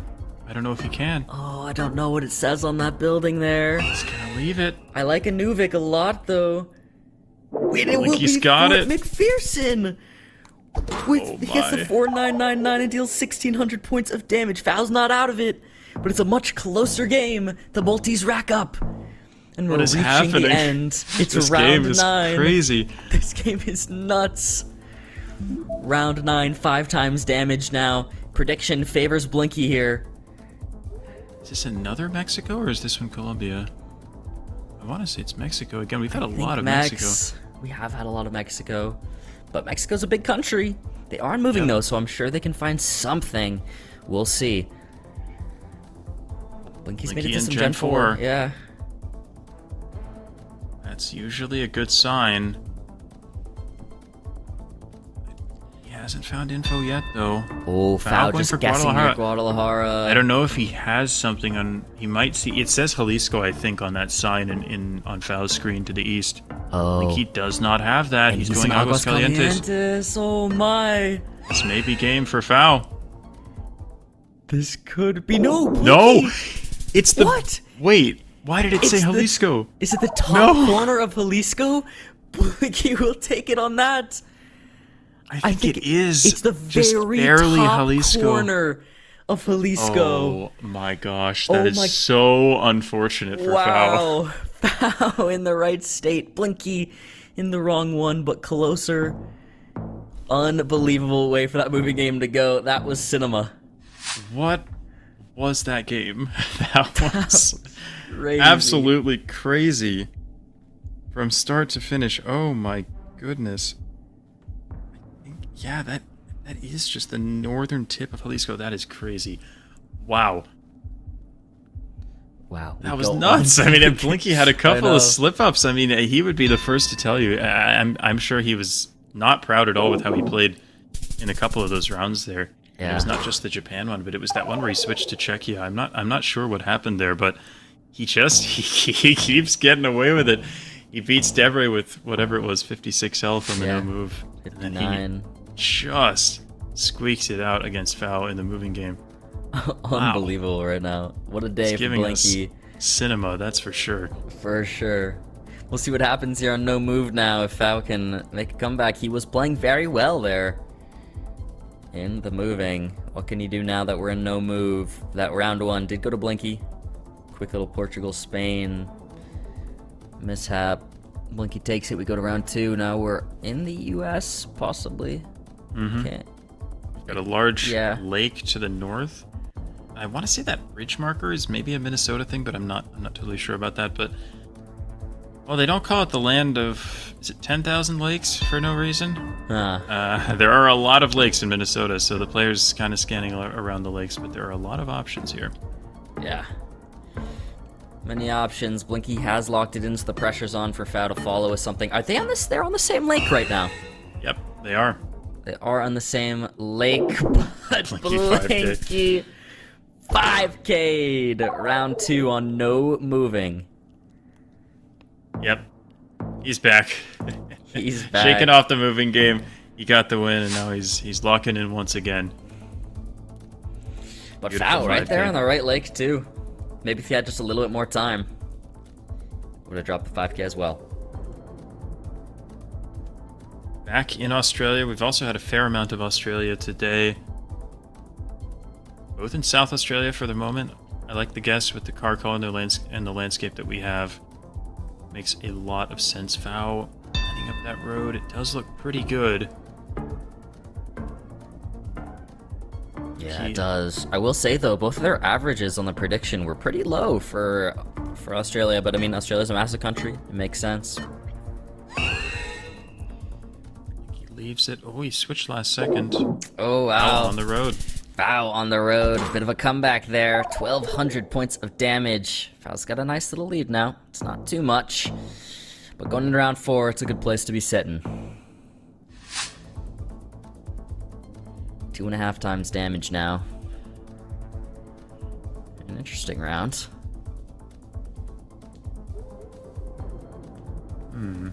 Yeah, my first thought was Taiwan. I do like Fao's guess. He going for the same. He's maybe slightly more north, but yeah, this sort of concrete road with these stone barriers and flat urban landscape, very typical of Western Taiwan. Yeah. Fao locks it in. Blinky's still just kind of maybe scanning around, thinking maybe he finds something, but not too confident yet. Nothing lining up, so they're gonna just lock it in. It's gonna be farther north. Fao will be a little bit closer. Some more points down, but still Fao not looking too happy with himself. Look at him shaking his head. I've noticed that a couple times today. Fao will still maybe win a round, but he won't be that close, and he doesn't look too happy. Probably a little bit frustrated with how that moving game went, to be fair. Yeah. He knows he could have won that and was so close to doing so. 4,951 average score for Blinky. Yeah, on Bangladesh. that's no surprise. He can read Bengali. He knows all the districts. He's incredible in Bangladesh. Yeah, that's an unreal average. Oh, but it just went down right there. Wait, I just realized it's no move. That was a no move average. Yeah. Okay, that's insane. That's a lot. That's crazy impressive. I don't know how big the sample size is for that, but averaging over 4,900 no move in Bangladesh is extraordinary. Yeah, that's unreal. We're gonna get round 6 here, and we have these tabletop mountains that look very common in the area near Lesotho, but we have Gen 2, so we can't be in Lesotho. Yep. Both players just a little south of it there. Yeah, that's just about the thought process I think both of them have. Looks like Lesotho, but isn't Lesotho. Yeah. Yep.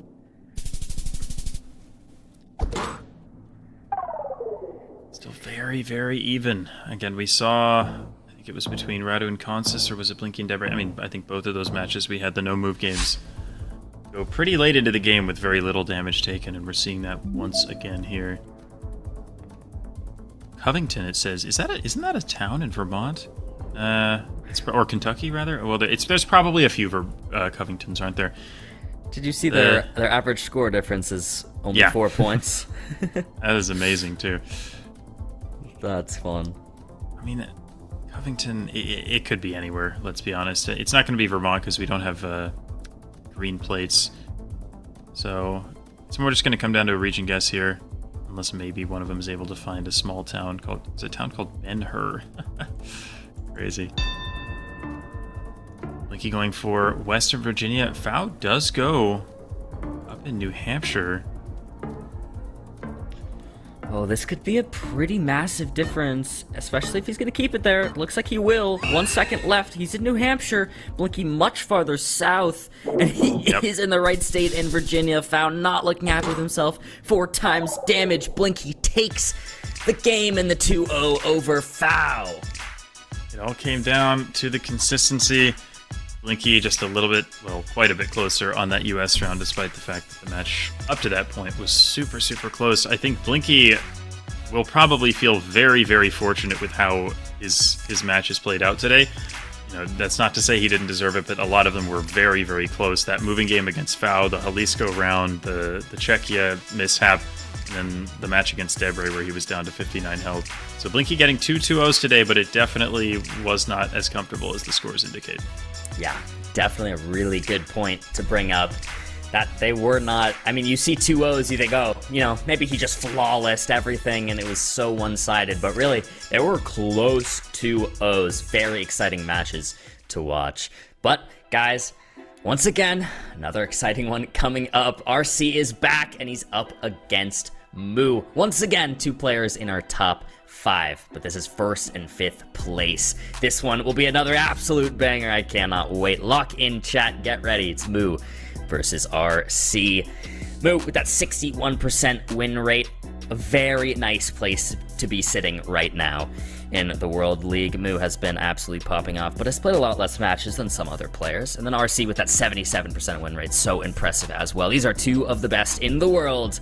Once again, we're matching them up for an absolute banger. Honestly, on the whole, this might be the strongest match day that we've seen, or at least that I've seen. I mean, the matches today have been phenomenal from start to finish. It's been almost all matches between the top, like, 10 or so players. Just amazing skill levels across the board. And another really great matchup. I cannot wait to see what happens here. You see both players in the top 5 of the table. Moo with 54 points in 27 matches, exactly 2x. Radu, of course, in first with 68 in 28. Absolutely phenomenal from both, but cannot wait once again to see what happens in this one. Yeah. Oh, and Moo is one of the experts at Japan in the game, and we see him quickly zooming in up far north in Hokkaido. Radu's got a road number, 228. It is going to be Hokkaido. We see those arrows above the road, and it makes sense also with this sort of low vegetation, kind of cold field that we would be in Hokkaido. Radu has found the road on the coast. Yeah, there he is. Moo might be on that same road, actually, even without the road number. I don't know if he saw it or not yet. Yeah, he does have it there now. Yeah. How long it is, I can't quite see on his screen because it's not as zoomed in enough, but I think pretty similar guesses we're going to see. Oh, wow, but RC is going to start it off with a 5K. So many 5Ks we've seen today, too. Honestly, part of the reason I've been loving this day so much is because the moving games that we've seen have been great moving games because the players that we've showcased have been phenomenal moving players. From start to finish, we've seen Radu, we've seen Constance, we've seen Moo, Fao, Blinky, Debray. All of these guys are great moving players. So we see, not only are they playing so well in the moving, but they're taking their time. They're playing moving the way I feel it's intended to be played, moving around, finding that information rather than using the strategy of sending really quickly. And for me, I love seeing that kind of gameplay. I love seeing those skills on display. So it's just been really, really fun to watch these matches. Such a Jake-coded day. Perfect. It really has been. I'm loving it. We got Mexico here for our round 2. RC in Tabasco. Moo also in Tabasco following him. Oh, did Moo just get the town right there? I'm not sure. Did he see that on a sign? I think... I want to say Radu has a town sign that I don't think said Carmen. Okay, yeah. Just going to be in between them. RC's going to deal 140 points of damage there. Gonna go on around 3. Sentla is what that sign said, which is actually a park rather than a town. But again, really impressive guesses from both players either way. Ooh, we see a much higher average score for Mu in this country compared to Radu in moving. What country is this? Actually? Yeah, I was just gonna say, is this Indonesia? No. It's a little hard to tell. It's very hard to tell. Yeah, Indonesia, I think. I think it is going to be Indonesia. It's definitely kind of unusual, though. It is unusual. This is a strange round. Impressive, actually, that Mu's Indonesia average score is about the same as Blinky's, which, well, that's honestly astonishing. Very, very impressive. Very impressive, honestly, from Mu. He does have some signs now, finally. I didn't see much info on that sign. There is some coast to the south. RC going Radu's east to going Tangara. Flores, we'll see if Mu follows. He's Wait, between Mu's in Cali and Sulawesi. Kalimantan. Wow, it it's is Nusa. West Nusa. That is going to be some decent damage. Mu ended up just actually doing some swimming there in the end, if you see. Yep. Oh, and it's going to bring his average score down quite a bit. I mean, definitely a tough round. I mean, for a lot of that round, I was not even sure that it was Indonesia at all. But impressive guess from Radu. And he takes the lead. Round 4, we do have a Peru. RC, one of the best LATAM players in the world. Particularly strong in Peru. Yeah. Although, again, in a moving round, it's a little bit different skill set. I mean, he's a great no-moving Peru player, but when it comes to moving, it's all about finding that town name, scanning for it, knowing your subdivisions, etc., which, of course, Radu is also very good at, but I definitely wouldn't count Mu out on a round like this. I don't think either of them has... Yeah, but they're pretty far apart, though. Much. They've got a town name, but it's just a small thing that neither of them has been able to find yet. Mu's sticking with Lima, thinking about Huánuco. Radu is a bit further north. Scanning for the town, but neither of them has found it. Oh, wow. Mu actually ends up being closer there. 2,900 points of damage. Breaks the RC flawless. Mu goes with the lead now. When in doubt, click Lima. Now, looks like we may be in Canada, and again, we see, or maybe it is the US, I'm not sure. I mean, there was an area code there on Mu's screen, so... I think I lean Canada here. Yeah. Yeah, I'm thinking Canada. RC's thinking so too. I mean, there was an area code, so realistically, like, if it was the US, Mu would just immediately know the region. And I think Canada he also does, but he probably knew it already and is probably looking for more specific information. So I think it makes sense. If Mu sees an area code and doesn't immediately zoom in, it's probably Canada. Yeah. Makes sense. RC seems really confident on a town. I wonder if he saw it on a sign or just he's considering this area, sort of border of Maine and New Brunswick. Mu is not in the same area at all. I think he just found it. I think Radu's got the town. This could be huge. He is. This could be game. Wow, this is gonna be nuts. 3 times his damage. What? It's Mu! It's actually Mu! Mu wow! The game on that. I thought RC had it. He looks so confident, and if Radu is zooming that confidently into something, I'm just gonna think, okay, surely he has it. Yeah, surely he has it. Looked like he did, but it's Mu who takes it.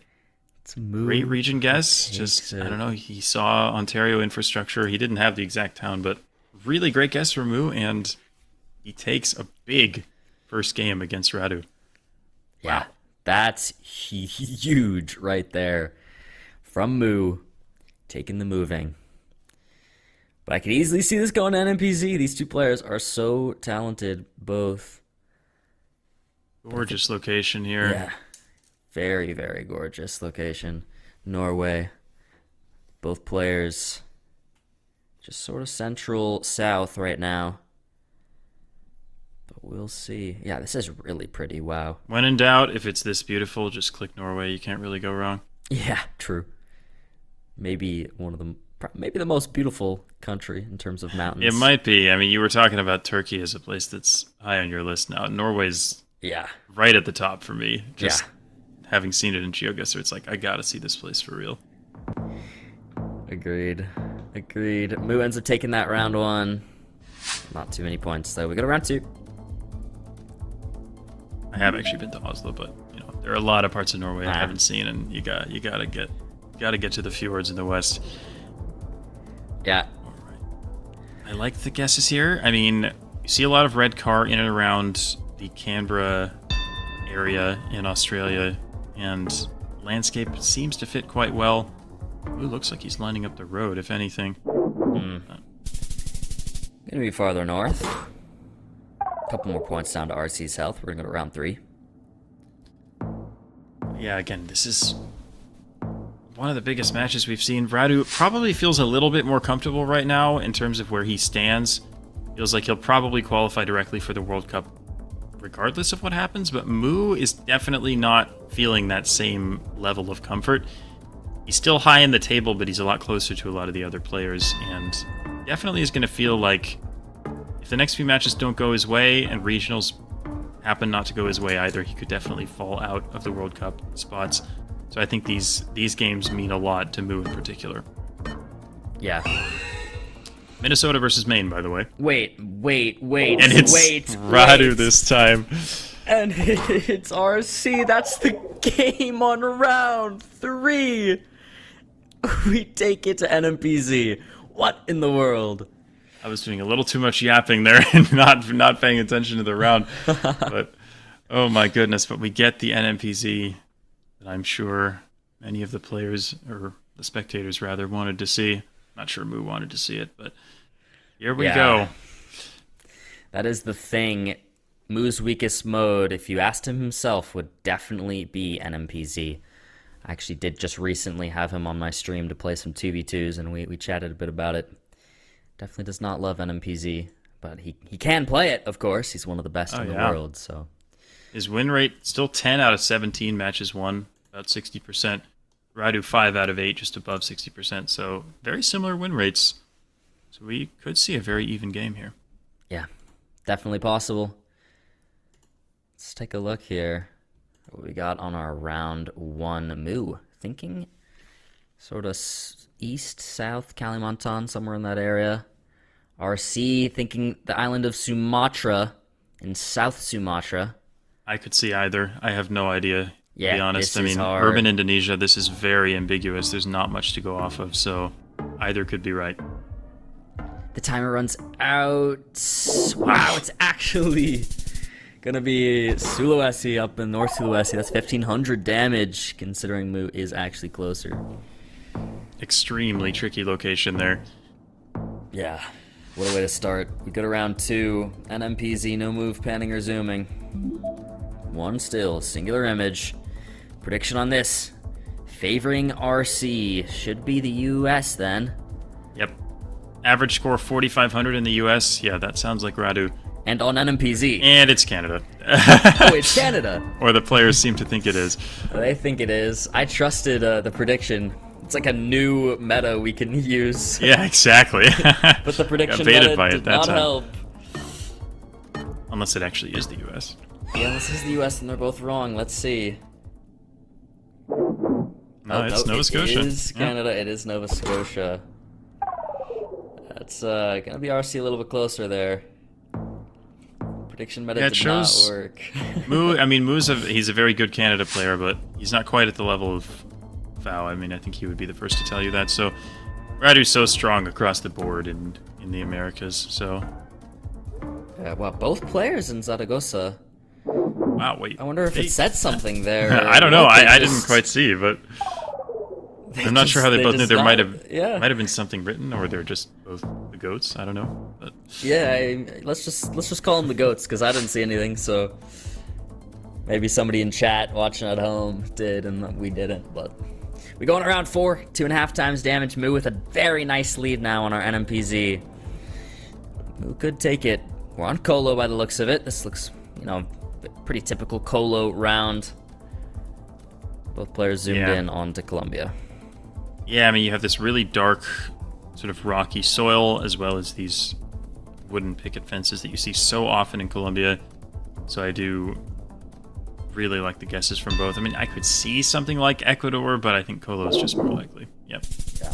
There it is. RC gonna be closer again, dealing some more damage, making it a little bit more close to even. Moo still does have the lead though. Yeah, you don't want to mess with Radu in Latin America. That is his strongest area of the world. Oman. We'll see if... Yeah, around 5 on Oman now. Or UAE? Or UAE. Yeah, I mean, I could see either, to be fair. Black and white signpost. I want to say you get that in both, but I'm not actually sure about that. Oman being new is not a country I know particularly well, but it's like the players are going to send in different countries here. Yeah, Oman and the UAE. It's Salalah. Wow. It's Okay. Salalah and Oman. I mean, Moo, the one in the right country there. I did not see that coming, though. Me neither. The mountains Me in neither. Salalah, they can be baity, but I feel like they don't normally look like that, so Yeah. that's a crazy location. Round 6, looking at India.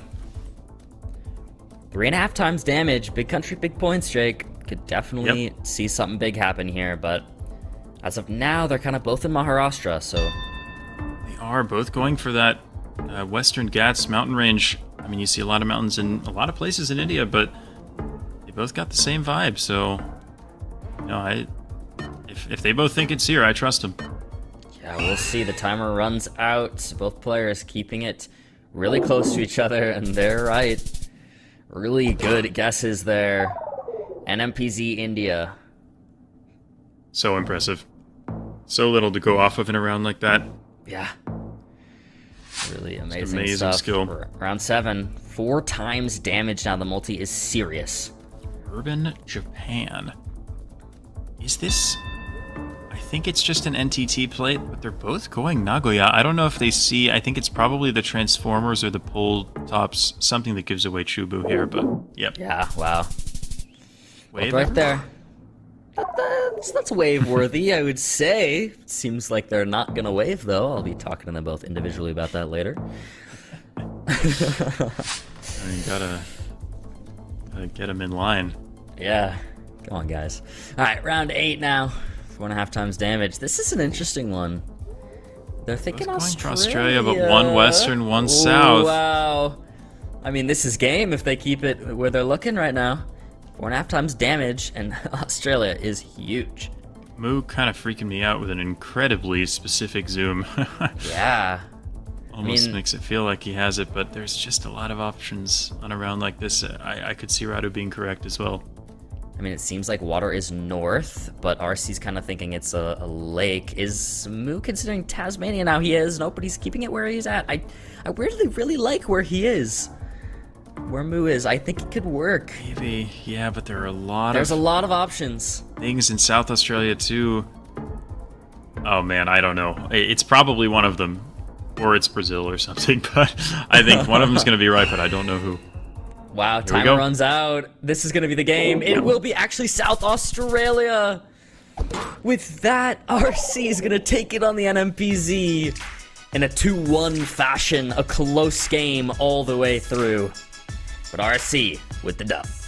Big bounce back from the league leader, Radu, after losing 2-0 against Kansas. Takes a very tightly contested match against Moo. But honestly, I don't think Moo's going to feel that unhappy with how that went. He knows how strong Radu is. He was able to get a point off of him, and honestly, that's pretty darn good already. He played a great moving game, and I think he deserved to get a point out of that match.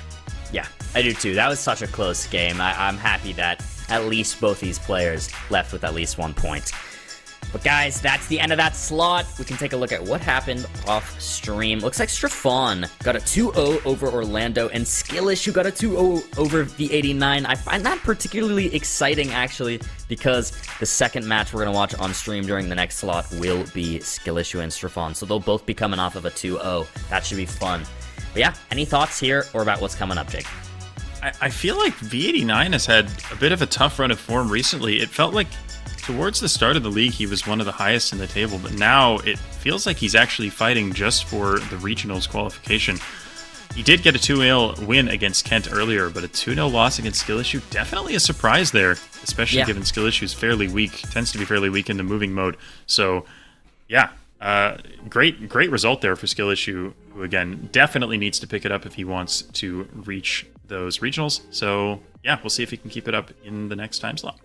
Yeah, it'll be fun to see. But just as you were mentioning with V89 kind of struggling to maybe even make it to that major, let's take a quick second to talk about those majors. This is what we got coming up, guys. This World League is leading up to the majors, which are leading up to the World Cup this summer. But the majors are first starting May 18th. The APAC major will be in the Tokyo Red Tower. The Americas major is going to be at DreamHack Dallas. So exciting, May 23rd, 25th. Tickets for that are actually out now to purchase. You can find them on the DreamHack site.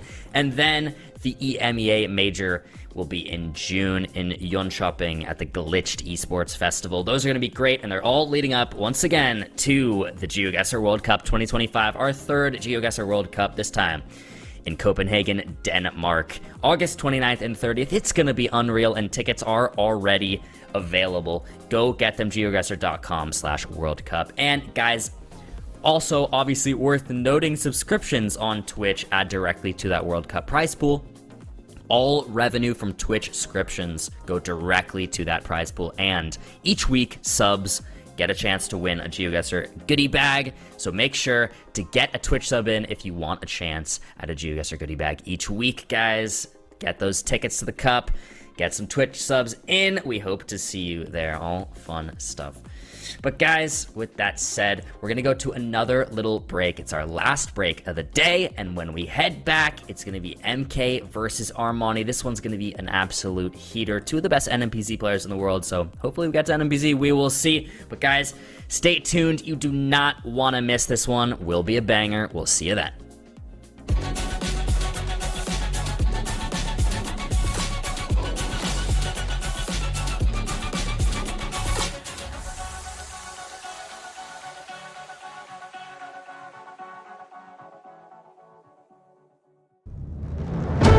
Dear fans of GeoGuessr, it's time for us to explore the world. Come and support your favorite players as they fight it out in the virtual boxing ring. The prize? A ticket to the World Cup. This year's major locations are Japan, inside the iconic Tokyo Tower.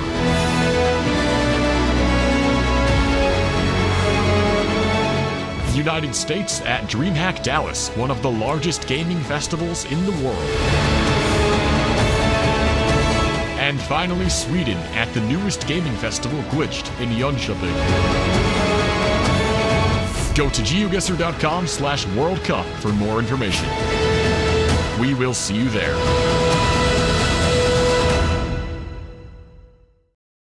I got a chance to see Blinky lift the trophy after that insane grand final. With 2025 right around the corner, I have an idea. GeoGuessr 2025 World Cup, Denmark. Let me show you what Copenhagen has to offer. We have historic buildings, world-class dining. We got the best beer in the world. Presumably, I welcome you to Copenhagen and the KB Hall, the venue of the 2025 GeoGuessr World Cup Finals.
Welcome back, everybody, to the GeoGuessr World League. Hope you enjoyed that short little break. But we are back to give you the last slot of the day. I'm your host, Project Bloom, joined by Jake Lyons to walk you through the games. As always, guys, it's a lovely time over here at the World League. So many amazing players, the best in the world, battling it out each week, trying to gain points toward that world ranking to hopefully make it to the World Cup this summer. That's what we're here to play for.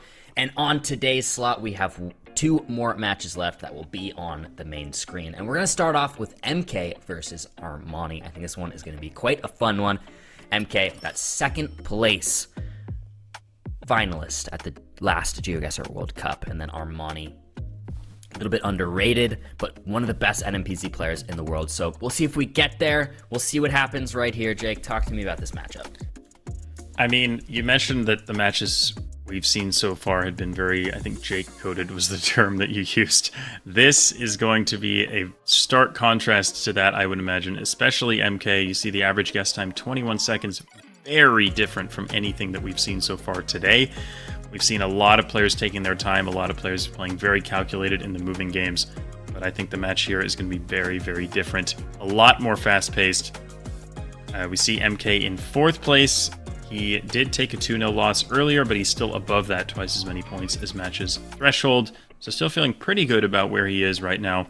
Armani definitely in a little bit more hot water. He knows that he has to be top 60% in EMEA if he wants to reach that regional. So definitely going to be feeling the pressure here and wants to get some result out of this match. See, we didn't even, like... The game didn't even start. He basically already guessed before we saw the screen.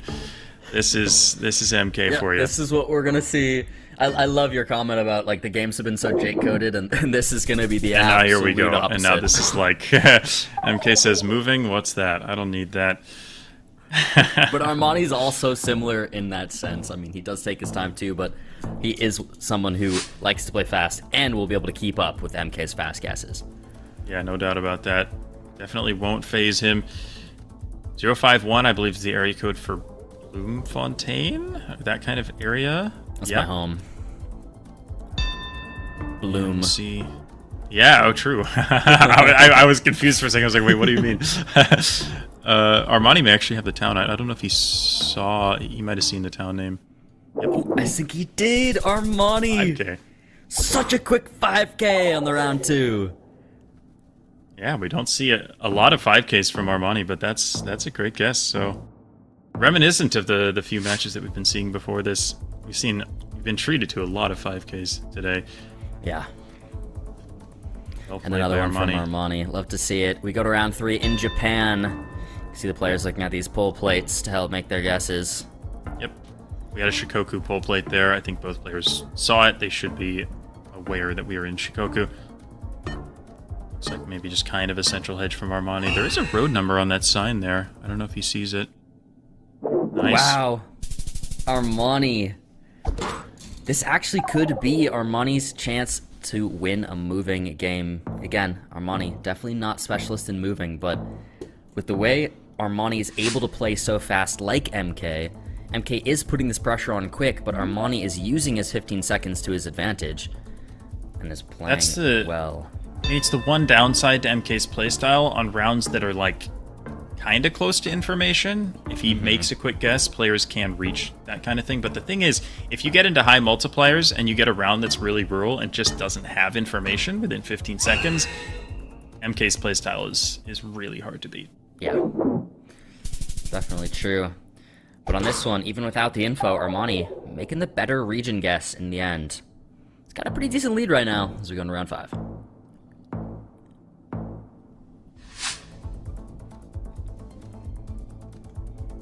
I mean, it wouldn't shock me if MK's round win rate is not necessarily super high in moving, but his match win rate is still really high, because again, it just... Even if he loses individual rounds, because maybe he doesn't find little bits of info, he's still usually quite close, and then again, you get a rural round with no information, he dominates those sorts of rounds. Yeah. He doesn't even care. Like, he doesn't care to lose a couple rounds and take that chip damage when some players would. He just he doesn't mind at all. He's just gonna go quick no matter what. Shoot on through. Round 6 already. This game is going so fast. 3.5 times damage now. Prediction favoring Armani here again. Really impressive average from Armani in France, 48-46. I don't know if, again, you never know how big the sample size is. It could just be 2 or 3 rounds, but still, I mean, and I think that might even be including that previous France round where I think his score was a bit lower than that. So it looks like Armani in France has been excellent so far. Yeah, I wonder if it includes the games from today or not. I'm not too sure. But we know it includes the rest of the World League, and they are game mode specific.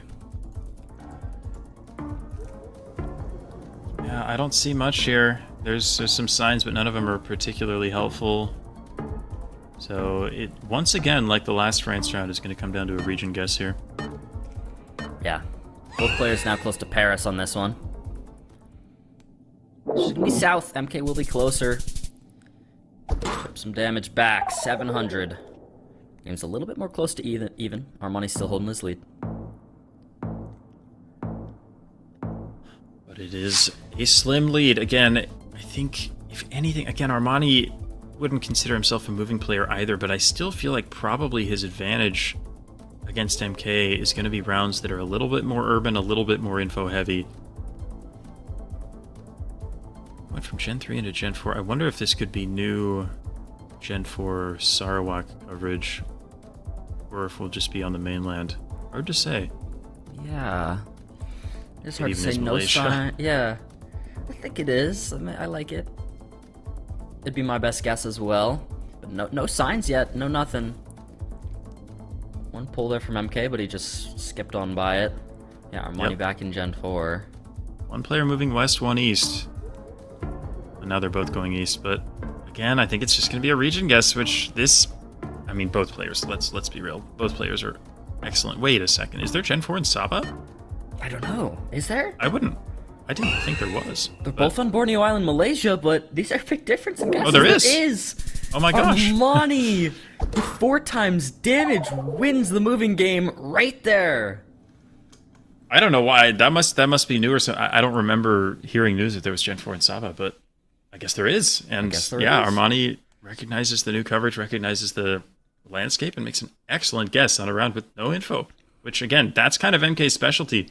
Rounds that are just no info, a little bit of landscape guessing, but Armani did an awesome job in that game.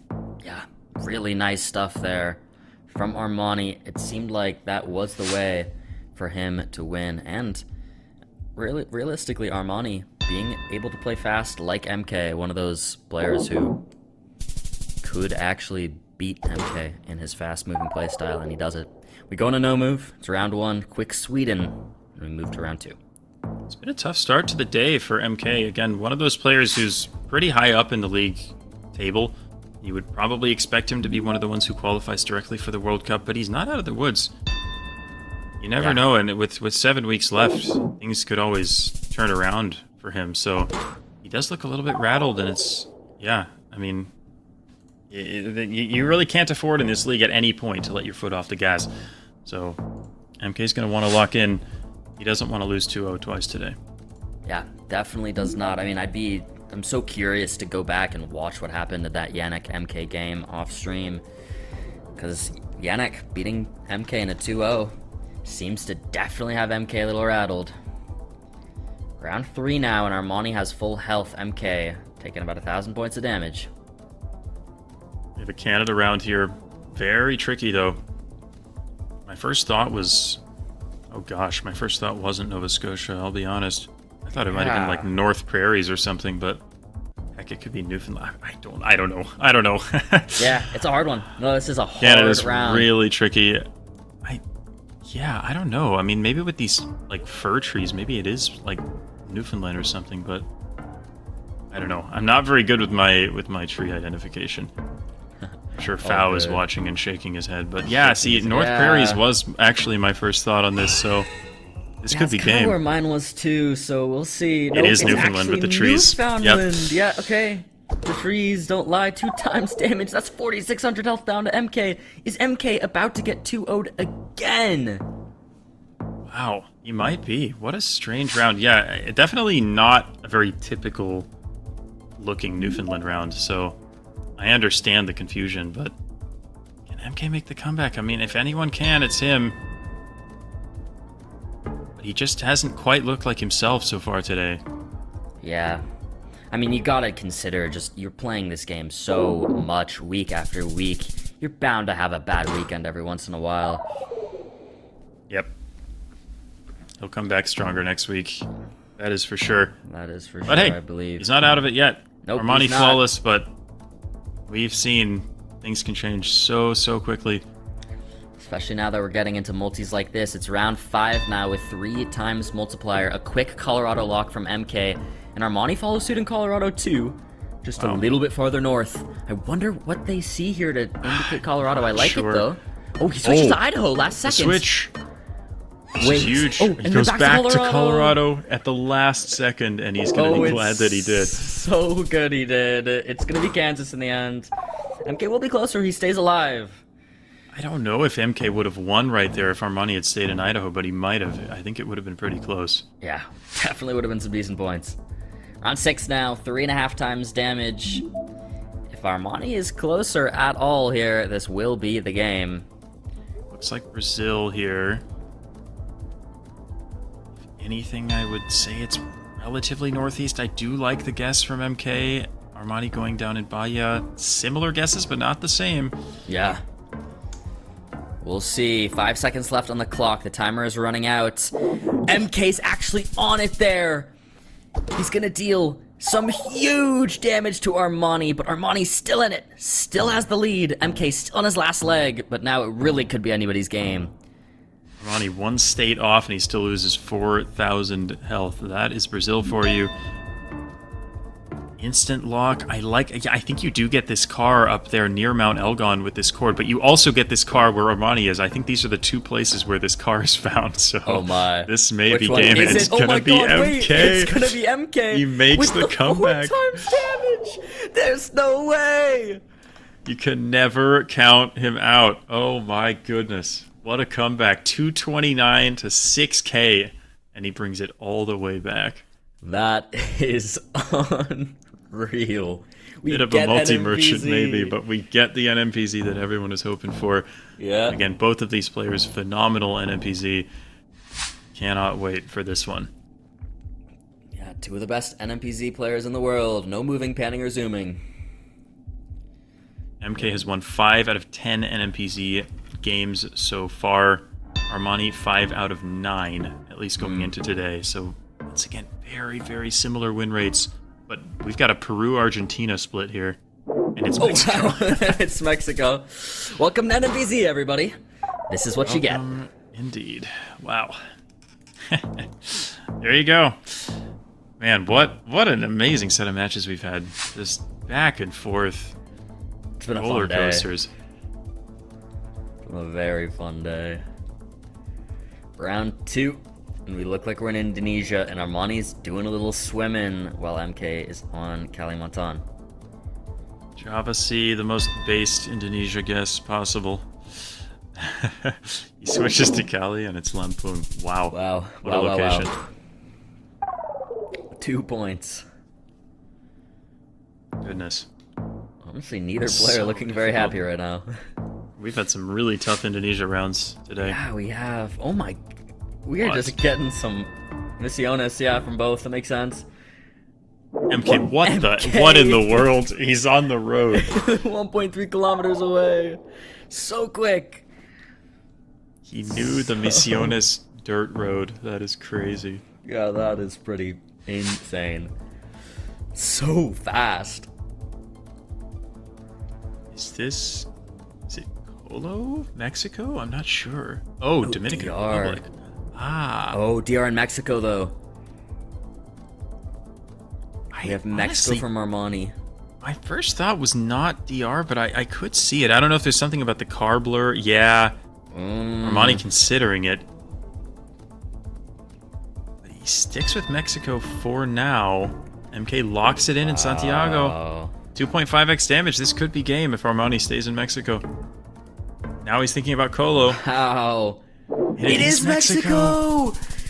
Armani with 2.5 times damage will win MK is against gone. MK. MK gets up instantly. Round 4, Armani takes it. I mean, it's still pretty big for MK that he was able to get a point out of that match, but I think, 1 point out of a possible 6 in his matches today, definitely a disappointing day for MK, and it's not what he's used to. He's still very, very high up in the table, but that's a massive win for Armani. Big implications in the table. Yeah, definitely. And as long as everything goes as planned, we were set to interview the winner of that match at the end of the stream today, so it looks like we'll be getting an Armani interview later, which will be fun. We haven't gotten to speak to him yet on the broadcast. But it's not the last match of the day. The last match of the day will actually be Strafon versus Skill Issue. That is still yet to come.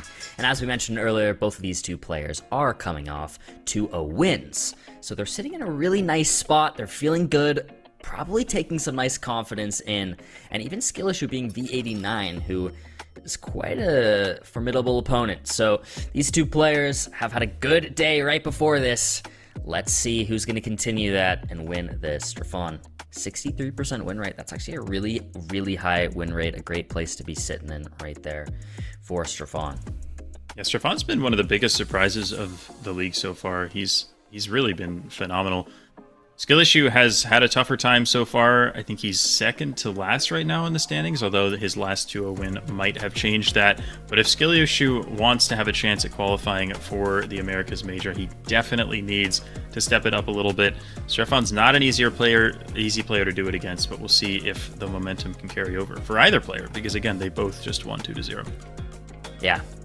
Strafon's actually now up in 13th place. That is high. I think that's the highest I've ever seen him for sure. So really impressive. And he's only played 22 matches and 44 points. But yeah, Skill Issue did move up a little bit there. We see him 24 points in 25 matches. Yep. But 44 and 22, again, that's 2x. And I think there are only maybe 6 or 7 players in the league who have twice as many points as matches or more. So that is a really impressive stat for Strafon. And I don't think we've gotten to see, or at least I haven't gotten to see a lot of Strafon so far. So I cannot wait to see his games here. Yeah, I'm excited too. I mean, so far my favorite thing I've seen of him is he got a win a couple weeks ago and got up and started hitting his punching bag. Which legend. One of my favorite moments in the World League so far. But we'll see. I don't see it in the background anymore this time. Maybe he kind of moved locations, but see what happens here. Strafon has definitely been a bit of an unknown quantity that's been popping off. So exciting to see him here. They're off on moving round 1. So, distances to Vallenar and La Serena. Those are both fairly large towns. Does Skill Issue not have them? Oh, does he not know where Vallenar is? Oh gosh, Vallenar's a fairly big town, but, I mean, Strafon's right on it, but Skill Issue's too far north here. Oh, wow. Could be pretty significant, actually, even on round 1. Wow, Strafon, 42 meters away, gets the 5K on round 1. And again, we see a little bit of a lack of moving experience from Skill Issue. Definitely fancies himself more in the other modes. Has one of the lowest moving win rates in the league. So Strafon capitalizing on that there in round 1, but still lots to play for. Yeah. Game's not over. Only round 1. Round 2 now. 1.5 times multiplier. Already in effect. Players moving to the north here. Yeah. Strafon looks like he's a little bit ahead. So if there's information, Strafon will likely reach it first. Skill Issue kind of taking his time, taking it in just a little bit more. Scotland. Best kept village 2000. All right. Wow. Okay, guys, congrats. Congrats to Scotland. I mean, there's a lot of villages in the UK. I feel like that's a pretty cool distinction, honestly. Yeah, you know. It's worth advertising. Definitely. If anyone's in the UK, maybe go visit. Can tell us how clean it is. Round 2 coming to an end. Both players pretty close to each other. But Strafon will be closer again. Chipping away more damage once again. 256. We're going to go to round 3. Yeah, really impressive. Just in general so far. I think Strafon probably one of the, I would say maybe the top 3 biggest surprises so far in the league. Yeah, I agree. In terms of actual performance versus expected performance coming in. He really has been great. I mean, he was in that, I believe he was in the Polish wildcard tournament that was used as a qualifier for the 24 World Cup. Fell just short. Swan Gambit was the one who won that. But yeah, Stefan clearly showing he came to play, and he's gotten a lot better in recent months. Yeah, definitely. Continuing to just deal more damage here against Skill Issue. Just chipping it away. Go to round 4. Indonesia here, signed for TPN 21, although there's probably better info there. I just can't quite see it.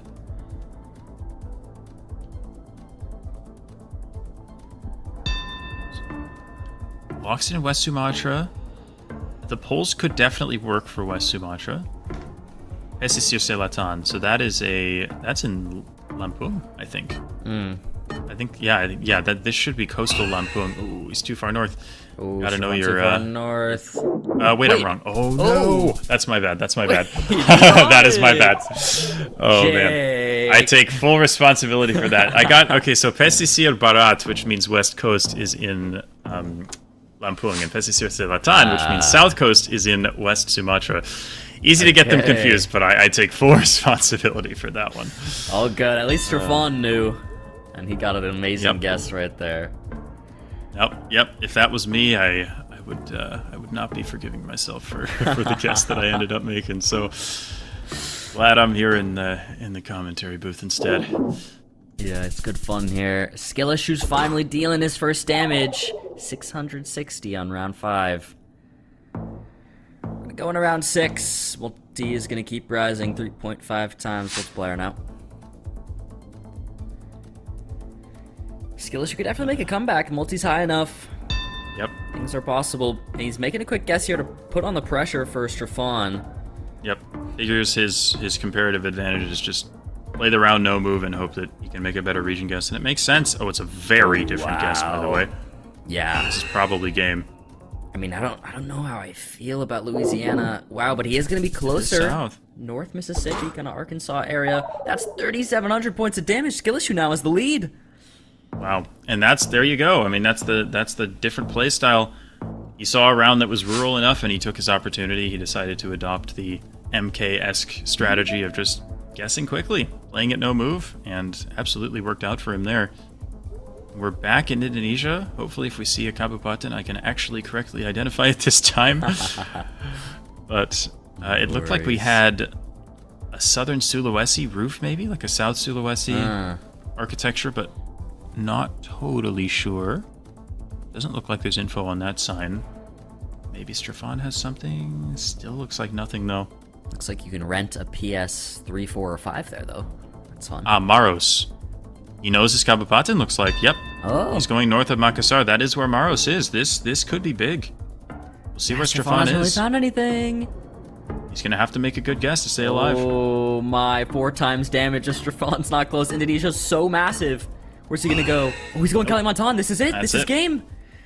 Skill Issue is going to take it after Stefan was flawlessing for so long. Wow. That's amazing from Skill Issue. I mean, I gotta say props to him. He's honestly not a player I would have expected to know Indonesian regencies just because they're so hard to learn, and I know he's a player who's less moving inclined. So that's impressive. He found that information, he used it really efficiently, and gets a really nice win. Yeah. And keeps that momentum going. Again, if Skill Issue wants to qualify for regionals, he needs to start playing better, and he is absolutely doing that today. Yeah, he definitely is. I mean, he got that 2-0 earlier. And now he's carrying that forward. He got the moving win against Stefan, and now we're in no move. This is game 2 in the best of 3. Looks like South Africa. Based off the sample sizes we have so far, I don't know how large they are, but Skill Issue's average score in South Africa, no move, is quite a bit higher than Stefan's, but... Wow! Stefan's going to be on it, round 1. 1,300 points of damage. When in doubt, like Pretoria, I think I would have probably been closer to where Skill Issue was as well, because it felt like very green and maybe almost coastal that round, but very nice guess from Stefan. Yeah, that's a great start right there. Went for the Tahoe guess. I don't mind it, although I'm not convinced either. I feel like it could be like an Oregon or a Washington but California could work too. Stefan going a bit more north. It is. Wow. What a guess. Really good guess there from Skill Issue. Good comeback. It's a close game. That's impressive. I don't know if we had California road lines. It didn't seem that obvious there, so maybe they were just kind of faded, or maybe we didn't have them on that particular road. But honestly, really impressive guess from Skill Issue. And we are back in South Africa. Again, historically, it looks like Skill Issue has the advantage, no move in this country. And again, the guesses are really different here. Yeah, really different guesses. Will it be Stefan again winning in South Africa? Or is Skill Issue closer this time? It's Stefan again! Yep. Wow. It's almost game. That's 3,700 points. We're going into round 4 and Skill Issue's in the red. Gosh, I think what we're learning is that the average score stats just can't be trusted. Because they have not been that accurate, very accurate predictors so far in this one. So prediction says Stefan in this one, so I think Skill Issue is gonna take this round. Here. Okay. If it's any indication so far. We've got a Bihar guess, and yeah, both around Bihar, similar guesses here. Okay. Pretty equidistant there. Skill Issue hanging in there. We saw him go pretty far behind in the first game, and he was able to take it back. Yeah, so can he he's do it able here? To make another comeback. I mean, the multis are rising. We're around 5 now. We're getting halfway through. 3 times multiplier now. But yeah, he is on 920 health. Stefan's sitting pretty nice, but anything could happen. Blunders can always happen, even amongst the pros. This game can be so hard sometimes. Skill Issue's gonna lock in Colombia. Stefan yet to open the map, taking in what he can. I really do like the Colombia guess, though. Yep. Stefan will follow suit, quite nearby, too, just a little bit north of Bogota, instead of Skill Issue's west, and he will be closer. And with that, he will take the game. Really impressive Colombia guess right there to take us to NMPC. It's a great region guess from Stefan. I mean, Colombia is a really tough country to region guess, especially when you're just in the mountains like that. It can look super similar. So, yeah, honestly, very impressive, and I think a worthy guess of taking the game and bringing it to the NMPC. Wow, what the heck? It's NMPC time, and we're getting this. One still singular image is all we get for our tiebreaker, but 1 minute's on the clock, and we're just looking at a palm tree. Is this ever... Yeah, DR could work. I thought it also could be like Puerto Rico or even like Bermuda, although maybe Bermuda's a bit insane, but it's... Yeah, this is... hard to tell what we're looking at. It's interesting nonetheless. I guess we're driving right because you can see the steering wheel's on the left, so can't be Bermuda or Virgin Islands, but could be Puerto Rico or Dominican Republic. I don't mind the guesses from either player here. Yeah, I mean, the PR and the DR. It's different. We'll see some points. Oh, wow. It's going to be Puerto Rico. Stefan is there and correct. With no multis, though, it's only 511 damage. But it's definitely something. We're going to go on round 2.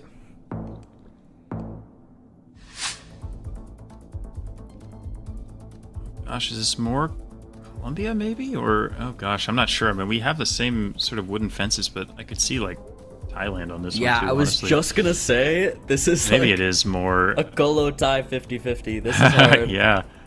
I don't know why I can't tell. Or Mexico could work, too. Yeah, I mean, if Colo's an option, Mexico's always an option, Always. really. So, Colo and Mex. Colo here's and the Mex split. on round 2. Gotta go Nicaragua. Yeah.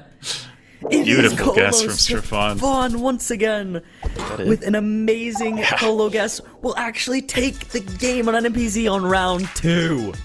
Wow, what a comeback from Stefan after losing the moving game on a couple of unfortunate rounds. Really, really impressive. He keeps that twice as many points as games mark intact and stays near the top of the table in that running for the automatic World Cup qualification spots.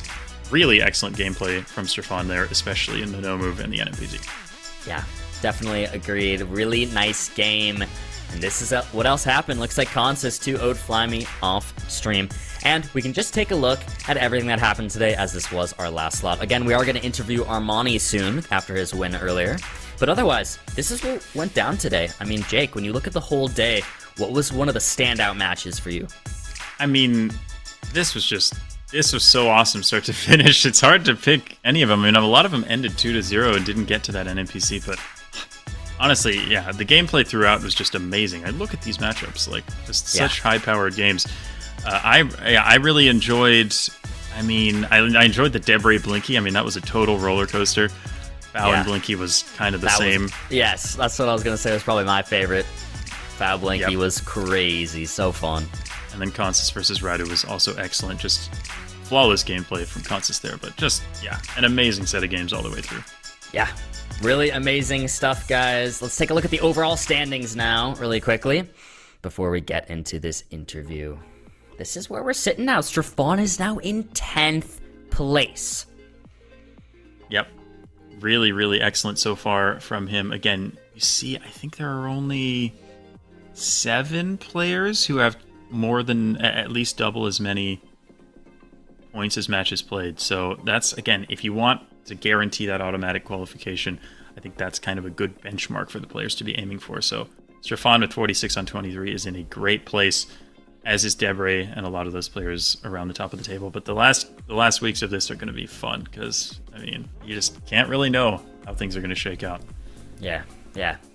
Crazy looking at that world ranking on week 14. Just so much to look at, so many big moves, and that Strafon up in 10th is huge. But guys, with all that said, it's time to interview Armani. Let's check in with how he's doing. Armani, what's going on, man? How are you feeling after that 2-1 win? I'm feeling great. Like, I really didn't expect to win against MK. How did you feel winning the moving? Were you expecting a moving win and then maybe he wins by the end, or what were you expecting going in? On the moving game, I was like expecting to, like, I expected MK to guess really quickly every time, so I just tried to like move as much as I could. And I mean, usually I didn't have much time to find info, but I was able to like reach and guess without info anyways. Yeah.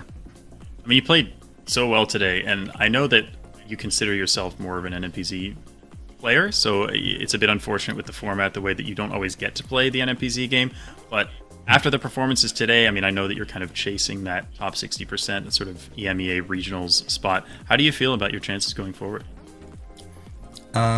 I think my chances are like pretty good because I've had most of my like really tough games already against like the people on the top of the table. So I think if I just like manage to stay like consistent, then I should be able to get into the EMEA. Yeah, well, hopefully you can do that. We'll be rooting for you for sure. So. Yeah, I believe. I have a quick question. Everyone thinks of RC as the music guy, but little do they know, Armani, you are one of the music goats in the community. So I have 2 questions. I first want to know, what are your vinyl picks for the day? Because I've noticed you changed them.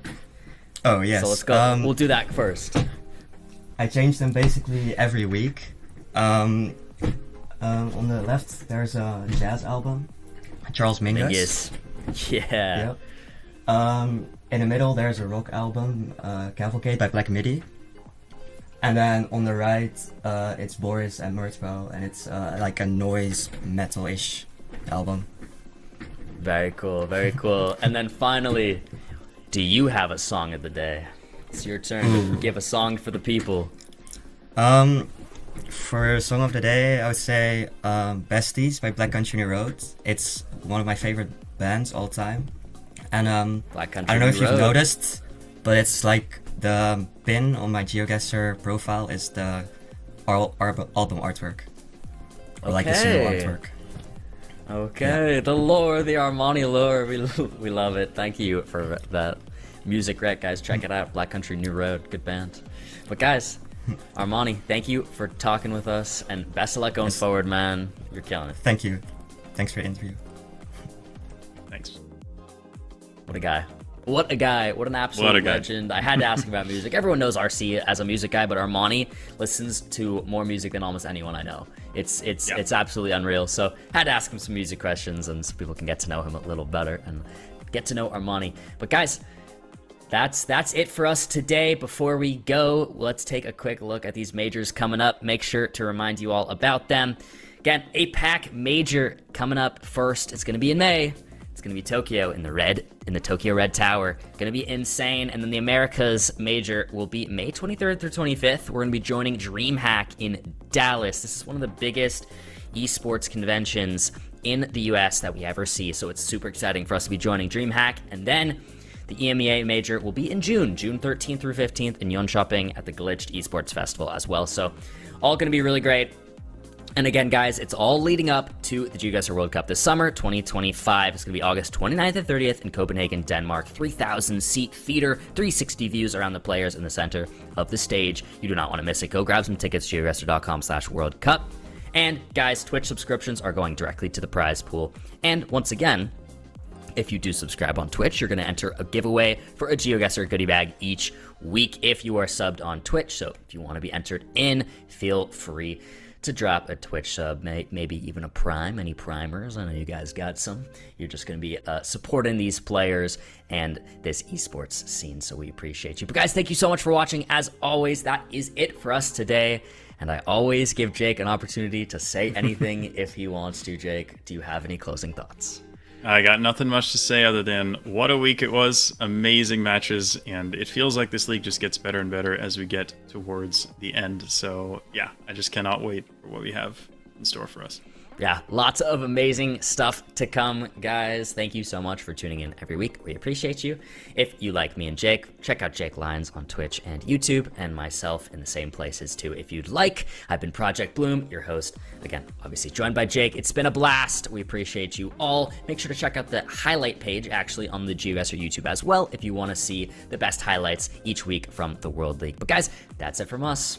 I've been Bloom, and as always, peace. See ya.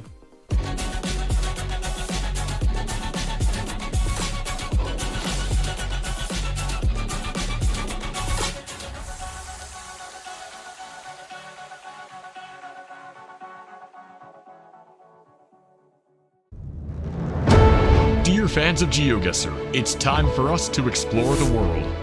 Come and support your favorite players as they fight it out in the virtual boxing ring. The prize? A ticket to the World Cup. This year's major locations are Japan, inside the iconic Tokyo Tower.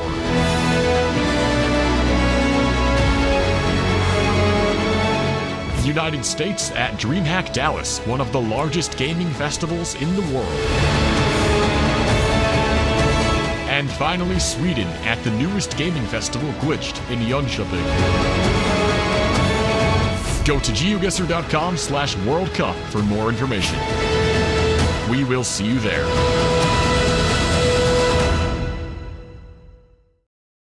I got a chance to see Blinky lift the trophy after that insane grand final. With 2025 right around the corner, I have an idea. GeoGuessr 2025 World Cup, Denmark. Let me show you what Copenhagen has to offer. We have historic buildings, world-class dining. We got the best beer in the world. Presumably, I welcome you to Copenhagen and the KB Hall, the venue of the 2025 GeoGuessr World Cup Finals.